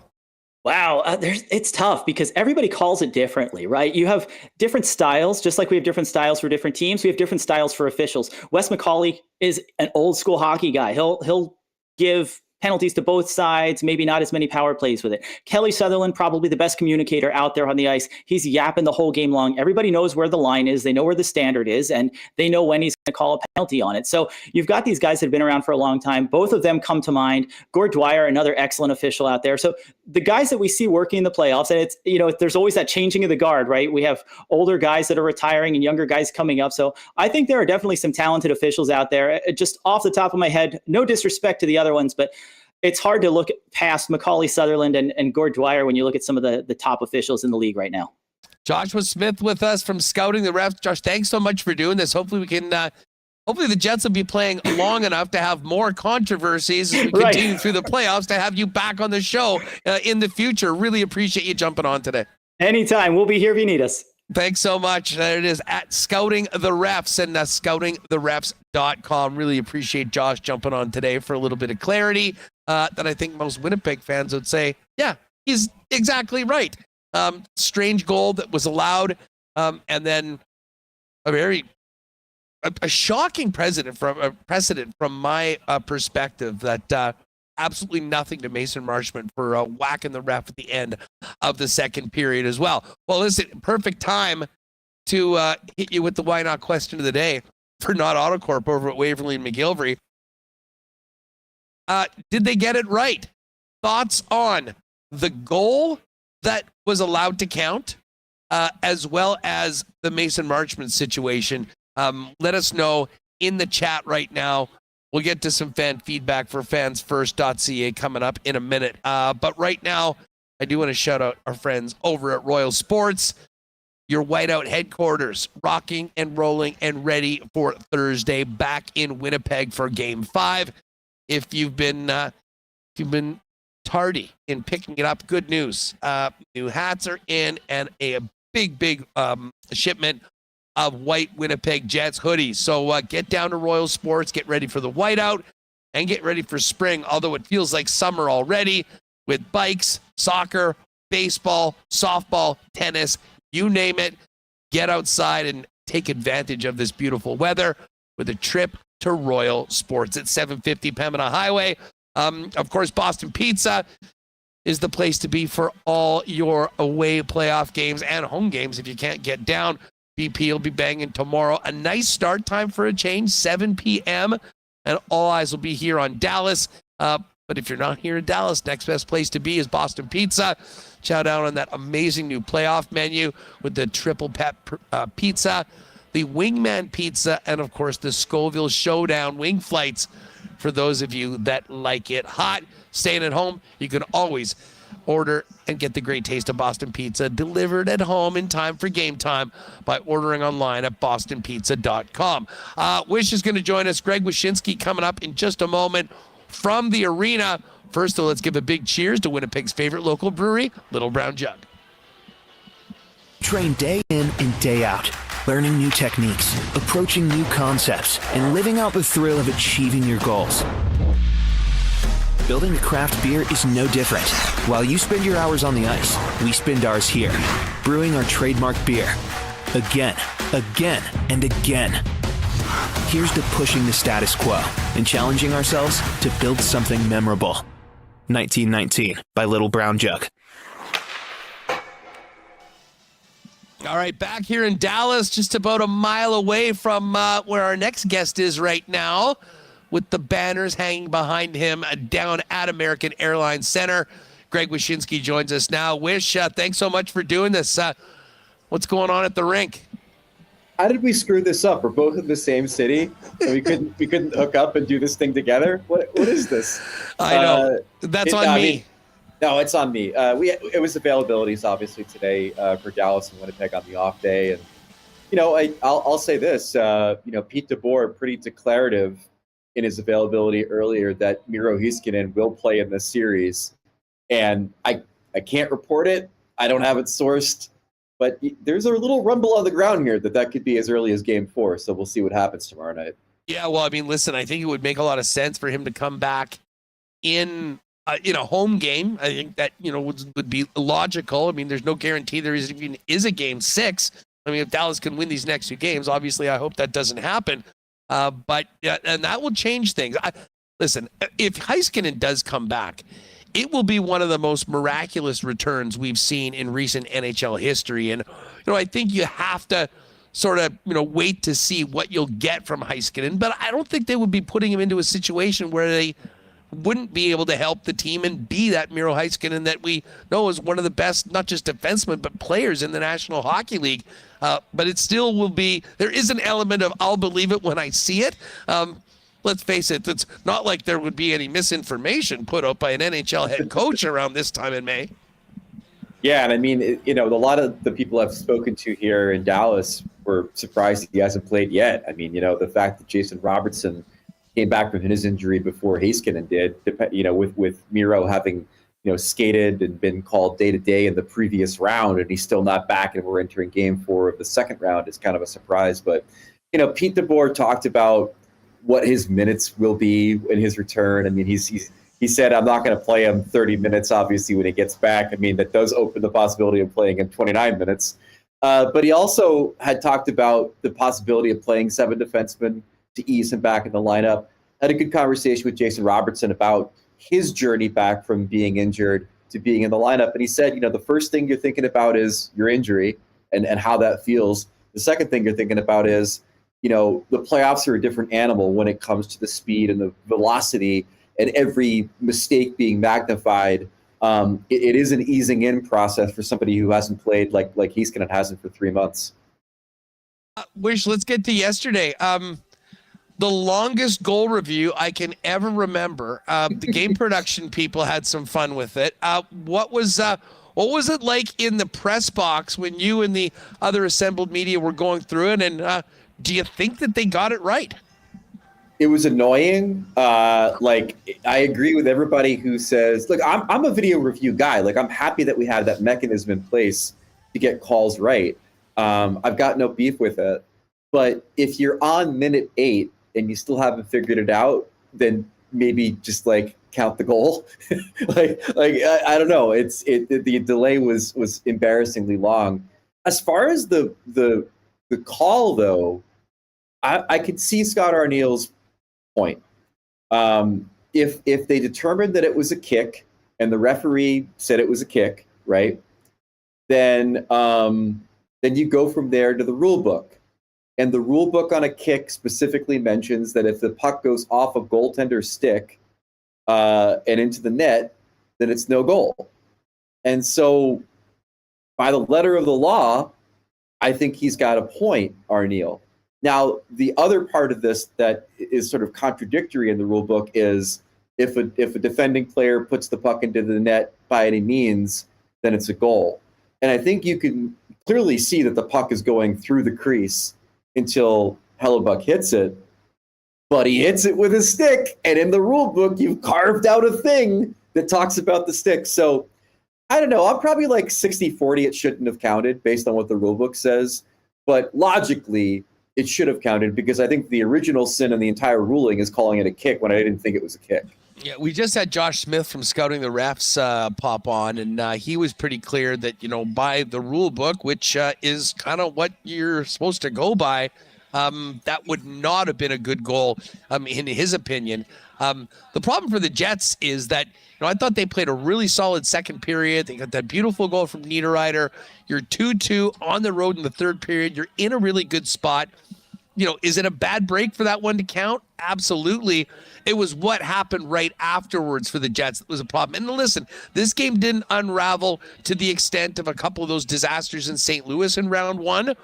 But again, what happened after that goal was the thing that I think from a Winnipeg perspective, there's plenty of regret that they weren't able to get right back at it and, of course, allow Mikko Rantanen to continue terrorizing them, unlike being held in check the way he was on Friday night. Yeah. And I mean, the Friday night of it all is something that you can't ignore, which is that the Jets were at full speed. They had everybody back in their lineup. They played one of their best games of the postseason, and Connor Hellebuyck shuts out the Dallas Stars. And so when you watch Game 3, the bar for Hellebuyck is set at don't get pulled. And so I guess he cleared that bar from the previous round. But I still think that, the idea that we were looking for him to build on that performance in Game 2, in Game 3. I don't think he cleared that bar. He let in a soft goal from Hintz early in the game. Clearly, the kicked puck thing was a messed up broken play, but he still put it in his own net. And so you come back to the main problem right now for Winnipeg, which is A, the entire team's inability to win on the road, and then B, the Jekyll and Hyde nature of the way that Connor Hellebuyck plays at home and on the road, which has been a trend now for 3 straight postseasons. And what happened in Game 3, I don't think, despite him having some good moments, did anything to dissuade that. Yeah, I'm sort of with you. I mean, it was a, 2 steps forward on Friday, maybe 1 step back. But Again, not to the degree, because we have seen some pretty ugly nights, both for Hellebuck and the Jets, especially on the road so far these playoffs, closer to where they want to be. But it's going to take 60 minutes of that to beat a great team like the Dallas Stars. And very, very high leverage and important game tomorrow for the Jets as they look to try to get back to 2-2. Explain to me how Mason Marchment skates on whacking the official. That as I said, we just talked about it with Josh Smith, and what's different about this one, Greg, is that this isn't an NHL thing. It's kind of on the referee, and for whatever reason, he decided that it wasn't that big of a deal. But holy smokes, that's a slippery slope. I'm still stunned that there was nothing to Mason Marchment for that, which was very clearly a whack on an official making a contact with him when he was very frustrated. Yeah, Scott Arniel kind of punted on that question earlier at his availability. I think he kind of indicated that he said all he needs to say about the league last night on the goal review. But it was surprising. I mean, I understand that Marchment, I guess, apologized in real time at the beginning of the next period. And, like you said, it's on the referee to kind of elevate this thing and escalate this thing with the league. But for a league that is so proactive in trying to police the players on behaviors they don't want to see repeated, you do kind of figure they would have stepped in here and been like, hey, don't hit the ref with your stick. But that's just not how it's worked out. I was as surprised as you are, though, to not see anything come of it. Well, Mason Marchment will be in the lineup tomorrow, and as I said, huge Game 4 here in Dallas between the Winnipeg Jets and the Dallas Stars. As frustrating as that loss was for Winnipeg fans yesterday, pales in comparison to an own goal with 0.4 seconds left for a game that was basically in overtime. What did you think about that crazy game Saturday between the Oilers and Vegas, with the Knights getting right back into this series in the most bizarre way possible? I'm intrigued to see what the effects are on that, in particular on the Vegas side, because like you said, that's a new lease on life. That goes to overtime, and now you're trying to, you're counting down the minutes until Connor or Leon does something to end that game in overtime. So the idea that they have, a series again, basically against Edmonton, I think is going to really energize them, and maybe they can get to their game a little bit better in game 4. But for me, the biggest thing in the series right now is Stuart Skinner. The loss wasn't necessarily on him, even though he was in Manitoba on that last scoring play. I don't know where the hell he was. But it's obvious to anyone who watches the Oilers that there is a level of looseness defensively, maybe some panic, maybe some acknowledgement in the back of their heads that when Stuart Skinner is playing, they have to outscore their own goalie in order to win games. And they certainly didn't feel that way when Pickard was in there and giving them, essentially replacement level goaltending, but good enough that they can kind of do their thing. And, their best defensive moments in this postseason have been with Pickard in net. And with him not there, it does open the door to them, having lapses, not playing well, and letting teams like Vegas back into games. Are the Leafs in trouble now, or is this just series on as a best of 3 with Toronto, who were 2-0 at home in this series, going back to north of the border for Game 5? Yeah, I mean, I will subscribe to the you're not in trouble until you lose at home theory on this one. But the problem for them right now is something that started in Game 3 and then was blown up in Game 4, which is Bobrovsky's playing well, and it takes him a little bit to get going in the playoffs. Once he gets going, he really gets going. And then the other thing is the Panthers have once again proven that they're the biggest bully in the league, and there's nothing that you can do about that unless you do it on the scoreboard. The reason Edmonton put such a scare into them last Stanley Cup final was that even when the Panthers were doing their bludgeoning thing against Edmonton was responding on the scoreboard and pushing that series to the limit. And so, you can't out-tough the Panthers. Even with the Leafs being tougher than they've been in previous seasons with guys like Domi and Carlo and Tanev in the lineup, you're not going to be any tougher than these guys. These are the biggest bullies in the league. And the thing that makes the Panthers special is that they do all of this stuff, hit them high, hit them hard, is kind of the mantra, I think, behind the scenes for this team, within the flow of play. And so then when you try to do it, you end up doing dumb things like Domi last night, where you go and hit Barkov behind, as time is expiring, and God forbid that guy gets injured, you've lost Domi for the series. And so the Panthers kind of toe the line of legality. They do stuff in the flow of play, and then you're trying to respond in very kind of like embarrassing illegal ways, and that's what they do to you, like in the playoffs. It's just a remarkable team for how they're able to do this. Wish, let me ask you about the Caps-Canes series. I'll be honest, coming in, I saw Washington was this big underdog. And I'm like, this team has been great all season long. Like, I can handle maybe it's a pick 'em or close, but it was really surprising to me that Carolina was such a big favorite. And then I watched game one, and I'm like, okay, I think I missed the boat on this one. Credit to Washington for coming back and getting that win in game two, but I think we saw more of why Carolina was favored by the books going into this series. Much like the Jets situation tomorrow night here in Dallas, absolutely critical game for Washington if they want to get back in this series tonight. Yeah, and this is a throwback series, man. This is comfort food for anybody who's watched the playoffs for the last 20 years. Like, this is going back to the days where the first goal wins and it's like 3-1 at the end. And that's essentially saying that Washington has one path to victory here, and it's getting the first goal of the game. And then they can get to their game. They can feel like they've got a little bit of margin for error, because the problem with Carolina is once they score, once they get the lead, they'll choke the life out of you. And so it really comes down to what Washington does vis-a-vis the first goal in the game. And maybe they can push this thing if it's 0-0 all the way deep into the third and get a goal. Carolina's still the team that plays to the margins. They're still a team that doesn't have Gensel or Rantanen being that force that can get you that extra goal in a game to give you the extra breathing room. I don't know. I was there for game two of the series in Washington, and I know that they still have that in them. They've been backs against the wall before, and I'm not convinced that this series isn't going to go a little bit longer than people think it is. ESPN's Greg Wyshynski with us live from Dallas ahead of Game 4 tomorrow night. Wish, fill us in on what you and the rest of the ESPN team have cooking over at the site. We'll have a roundtable tomorrow just on the playoffs, giving a little bit of opinion from all of us, me and Kristen and Ryan and others. And then I'm actually not here for Game 4. I'm heading back to New York for a thing and then going to Washington, D.C. for Game 5, which will either be a real thrilling tie-breaking game or maybe the last gasps of Capitals hockey for the postseason. We shall see. And then I'm doing something that I've never done before in my time as a hockey writer.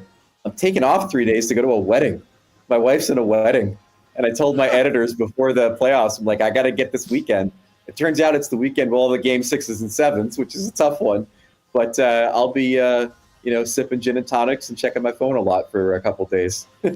Well, I'm hoping that the wedding goes well, and when you're back on the grind, we still have games in the whiteout for you to come and see. It has been absolutely crazy in Winnipeg. I expect Thursday to be no different, but we'll cross our fingers that there will be more opportunities to get you up to the peg at some point through the Stanley Cup playoffs. Thanks so much for doing this, pal, and travel safe heading back east. Anytime. Thanks for having me. Appreciate it. There's Greg Wyshynski at Wyshynski on X, ESPN.com with all of Wish's work. And, of course, you can check the pod as well. All right, let's do a little fan feedback for fans first. Now, listen, I know everyone is pretty much in agreement that goal should not have counted. But, see, running man, refs are open game now. Whack away. That ref showed enormous restraint and professional conduct from Comet. Although still crazy that he didn't throw out a penalty for that one. Chris Jets fan, that ref was completely clueless. And Noxie, someone needs to look into the bets that the refs' friends are placing. Yeah, I don't know about that, guys. We did get a poll though. And this was a vibe check for all you Jet fans, now down 2-1 heading into Game 4. Where's your confidence level in the Jets after Game 3? Still confident, 45%. Neutral, 27%. Losing hope, 20%. And 6%, it's over. I'm glad more of you are not going down that road. Of course, fan feedback is brought to you by Fans First, your number one spot for buying and selling Winnipeg tickets on the resale market. We know there's a Game 5 in the Whiteout on Thursday night. It'll be another late start. Should be an absolutely incredible atmosphere. Man, was Friday night amazing in the Whiteout with the shutout win. If you don't have seats, but you're hoping to be a part of the action in the building, get over to fansfirst.ca. No fees, no added fees. So when you see a price on Fans First, that is exactly what you pay, not a cent more. And of course, it's the number one spot for selling tickets too. If you've got an extra pair, get them in the hands of a Jet fan that can use them, make a little money with quick payment the very next day in your account, e-transferred from Fans First. Check out availability for Game 5 and beyond. Fans First, by fans, for fans, no fees. Shout out to Gold Eyes, finishing up here in Texas, actually, and then continuing their trek north. We are 8 days away from opening day at Blue Cross Park, as the Gold Eyes will finish up this week on the road as they get closer to Winnipeg. And May 20th, game on, play ball in downtown Winnipeg. Looking forward to seeing the Fish next week. And of course, we'll let you know on the date for our WST patio party that we'll hope you'll join us down at the ballpark for coming up in the next week or so. Of course, a huge shout out to Breezy Bend. The folks at Breezy, hard to believe that the course is in the mint shape that it is already, and we have summer type weather in Manitoba. A lot of friends got their first rounds in on the weekend. Said it was fantastic. Cannot wait for the Manitoba Open at Breezy later on this year. If you're thinking about a long-term home for you and your family at one of Winnipeg's top private courses, check out breezybend.ca or give our pal Corey Johnson a call at the clubhouse to discuss getting on the waiting list for future membership at Breezy. Congratulations to Sepp Straka.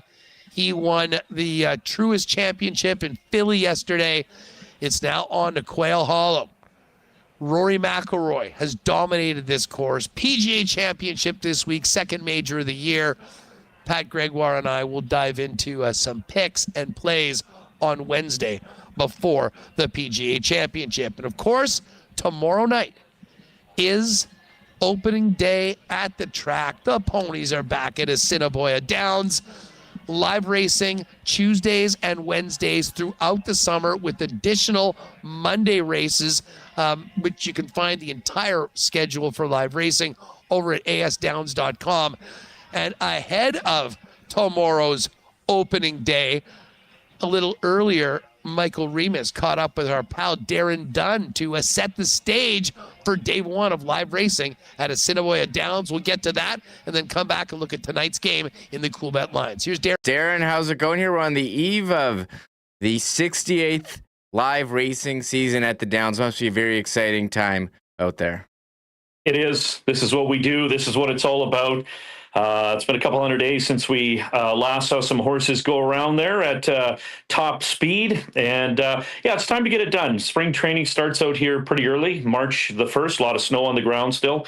We have an indoor equisizer trainer. It's basically like a horizontal hamster wheel, if you will, in the backstretch, and we have a training track in the backstretch that you don't see up here from the grandstand, but that gets the ball rolling for the local horses who have been on farms and out in paddocks, and they come in as furry as buffalo, literally, or hairy as buffalo, and then they work that off, and they need about 90 days of conditioning, and just to give them a reasonable chance to compete with the horses that have joined us from other parts, largely down south, Florida, Phoenix, Nebraska, Texas. So great stable back there.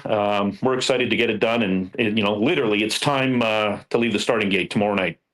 Yeah, a bit of a different schedule this year, Darren. Tuesdays and Wednesdays with select Mondays live racing and going late until October 8th. What was the reason for the schedule change this year? Yeah, just a bit of a nuance to it. We continue with the early week strategy that allows us to offer a little bit of a more captured market locally. And as in, we don't compete with the Bombers. We don't compete with lake life on the weekend when people go to the cottage. And obviously, we don't compete with all the festivals around Manitoba as we used to on the weekends with, Isla Dingadungarin and Gimli, Dauphin's Country Fest, Corn and Apple, all of those amazing festivals. So we're maintaining the early week strategy, but the modification, Michael, is to consistent Tuesdays and Wednesdays, right from the start, right to the end. And we'll add, as you mentioned, some select Mondays along the way. By the way, the whole schedule, asdowns.com will give you our whole schedule. Really a situation where we're actually starting a week earlier than we do, and we're going about 2 weeks later. So what we're trying to do is give our horse inventory every opportunity to have the fullest rest in between starts and maybe get an extra start or two. So it really is all about managing our on-site inventory of horse supply. Still 50 home games, as I like to call it. And we'll get underway tomorrow night. It should help field sizes and keep them a little bit bigger. And that's really important, obviously for customer satisfaction and entertainment purposes, but also very directly tied to revenue. And when we offer this locally here in Winnipeg, it's part of the puzzle, but we have a massive worldwide audience now for Assiniboia Downs racing. And the expectation is for, the bigger fields, the better, and that will trigger more wagering. Yeah, there's a very nice article about the Downs in the Free Press, Darren, and noted that you had the second highest ever betting total last year. And a lot of this is growth from international. I mean, what's gone into this international growth, and how exciting is that for the Downs? That's great. You know what, Michael? I love showcasing Manitoba to the world, by the way. We also play some travel Manitoba tourism videos, a couple of them each night, because our signal is so far reaching. It's been a very strategic, measured approach for the last, let's call it 5 years, triggered initially in COVID. Repositioning to the beginning of the week opened this door to talk to partners that we wouldn't have been able to have an audience with because they would have been saturated if we stayed on the weekends with product from, let's call it tier one tracks, Gulfstream Park down in Miami, or Belmont Park in New York, on the West Coast, Del Mar, Santa Anita. We can't compete with those tracks, and we can't get market share, if you will, when we go head to head with them. So our early positioning continues to take root. It's been a very, very methodical approach, knocking a lot of doors, a lot of follow-up, but it's led to relationship building. It's led to growth. I'm just going to take Australia, for example. We got our toe just in the door, and this is a horse-mad continent. And I say continent because they shut the entire continent down. It's a national holiday for a single race, the Melbourne Cup. That's like shutting down Manitoba for the Manitoba Derby. I wish, but declaring that a provincial holiday, that's the equivalent, but they do it for a continent. So everybody wants to be in that market. Very hard to get in. We got our toe in, almost like, to use an example, with East Coast Hockey League, a little bit of distribution with an early level partner. We developed with contact with Australia how to maximize our signal, how to customize it to the market.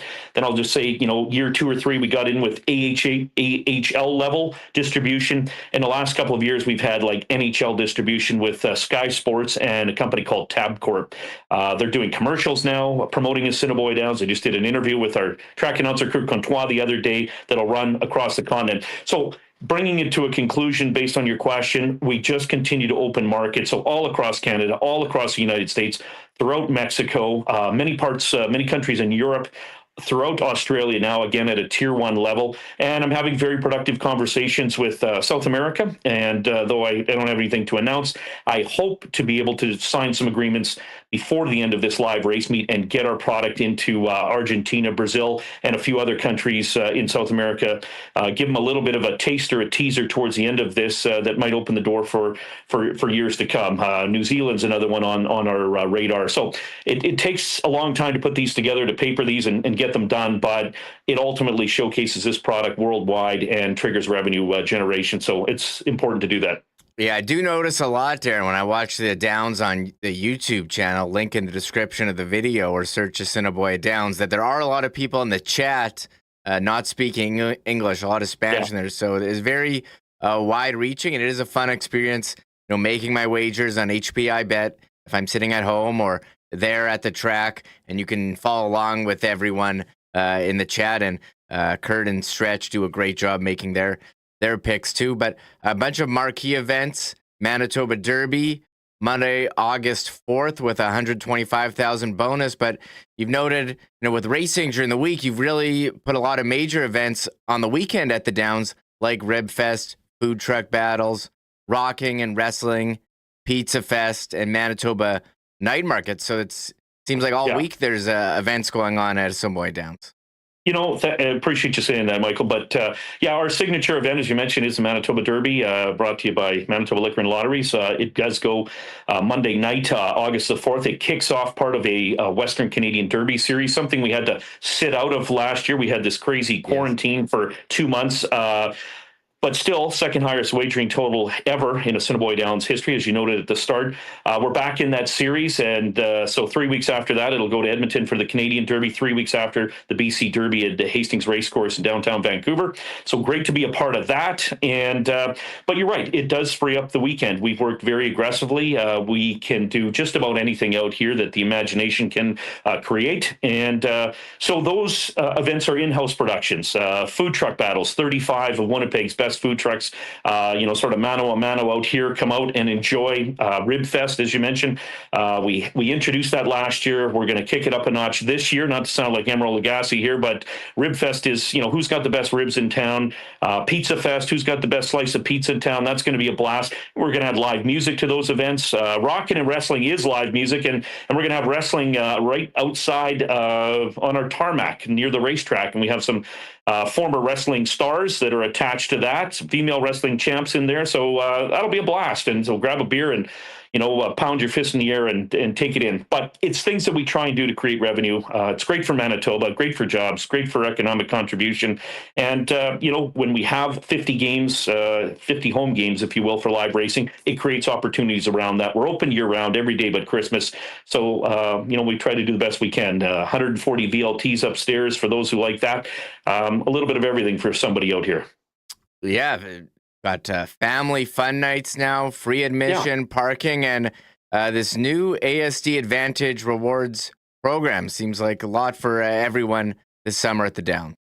Yeah, Michael, I think we're probably the most budget conscious significant sport here in Manitoba. You can park for free and you can walk in for free, and you can watch some four-legged athletes and some two-legged athletes on their back do their best to perform 7 times a night. And, from that standpoint, dovetailing over to family fun nights when the kids are out of school and in August and July, every Tuesday night, come out, bouncy castles, a magician, ventriloquist, lots of fun for the kids to come out. And you don't even have to place a bet. Park for free, walk in for free, have some family fun, create some memories. For 68 years, that's what Assiniboia Downs has done. Horse racing in this province over 100 years. As a matter of fact, this year's the 100th anniversary of the opening of Polo Park Racetrack, where the shopping mall stands. And not everybody knows that used to be a racetrack, and the name Polo Park because they used to play polo in the infield. But that's 100 years old, and this sport goes back to the turn of the century. So we continue to move things forward, continue to be an economic horse for Manitoba, part of the fabric of the community. We love that. That's what it's about. We're a nonprofit. Everything goes back into Manitoba, and we like to contribute in that way and draw all of those folks in from the U.S. and Eastern Saskatchewan, Alberta, Western Ontario, to really pound the economic table here in Manitoba for everyone. And it's a lot of fun. It's exciting, and people are going to see that starting tomorrow night for sure. Yeah, well, I'm looking forward to getting out there, making some wagers, and Hustler and I will be doing our duel at the Downs. He had a big one at the end of last year, a very big hit, and I was leading the whole year until like the last week, and so we'll see what happens. Not gonna happen. But we're looking forward to getting going tomorrow night. Thanks so much for coming on and telling us all about this season at Assiniboia Downs. Yeah, appreciate that, Michael. Jets game will be throughout the facility. So horses and hockey tomorrow night, the ultimate daily double. Opening day tomorrow at the track. Thanks to Darren Dunn for jumping on. Thanks to Remo for holding that down as I got here and got all set up for today's show from Dallas here at this absolutely beautiful Moxie's Uptown. Here the Winnipeggers are popping by over in the bar. We'll go see them afterwards. And we're going to go see a ball game tonight. We'll get to that in a minute, but let's get to the Coolbet lines. And Remo, if you can fire up Coolbet, let's take a look at what we've got tonight In the National Hockey League, the Carolina Hurricanes at home, a massive favorite, minus 294 on the money line. The Caps, plus 240. And then the big one tonight, the Edmonton Oilers, minus 118.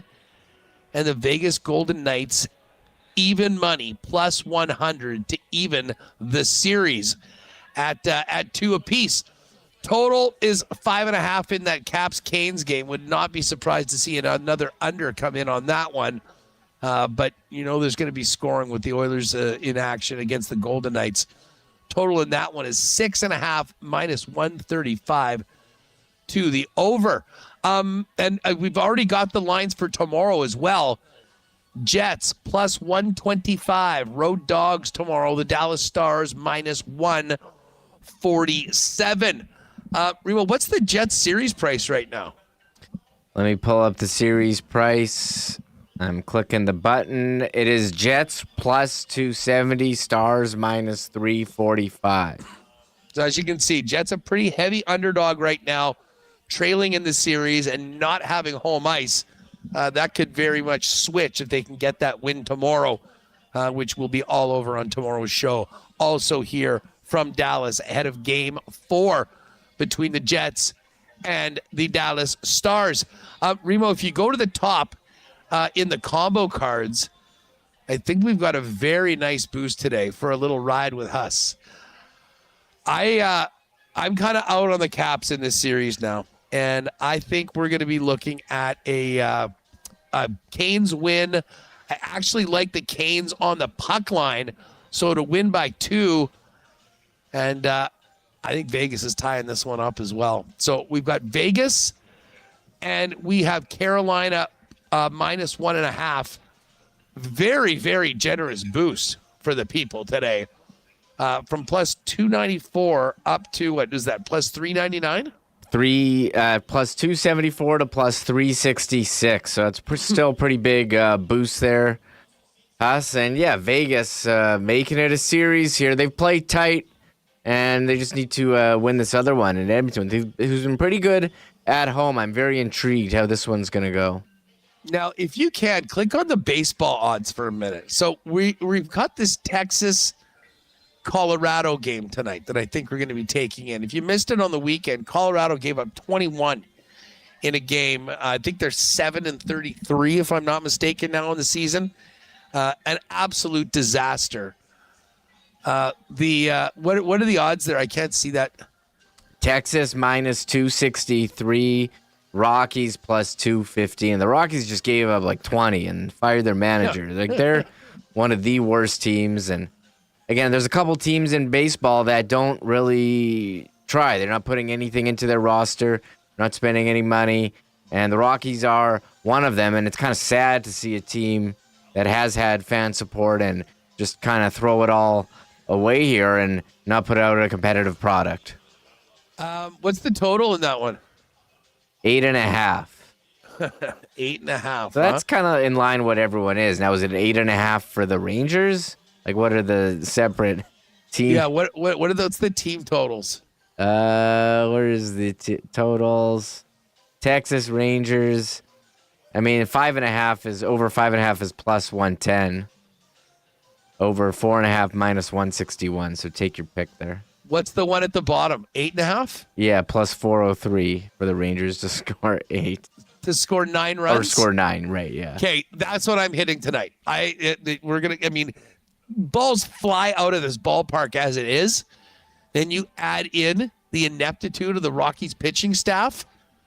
So I'm going to be going 4-1 on over 8.5 runs for the Rangers in this game tonight. PGA Championship odds are out. Patty and I going to do a extended segment on Wednesday's show with our favorite picks for the PGA Championship.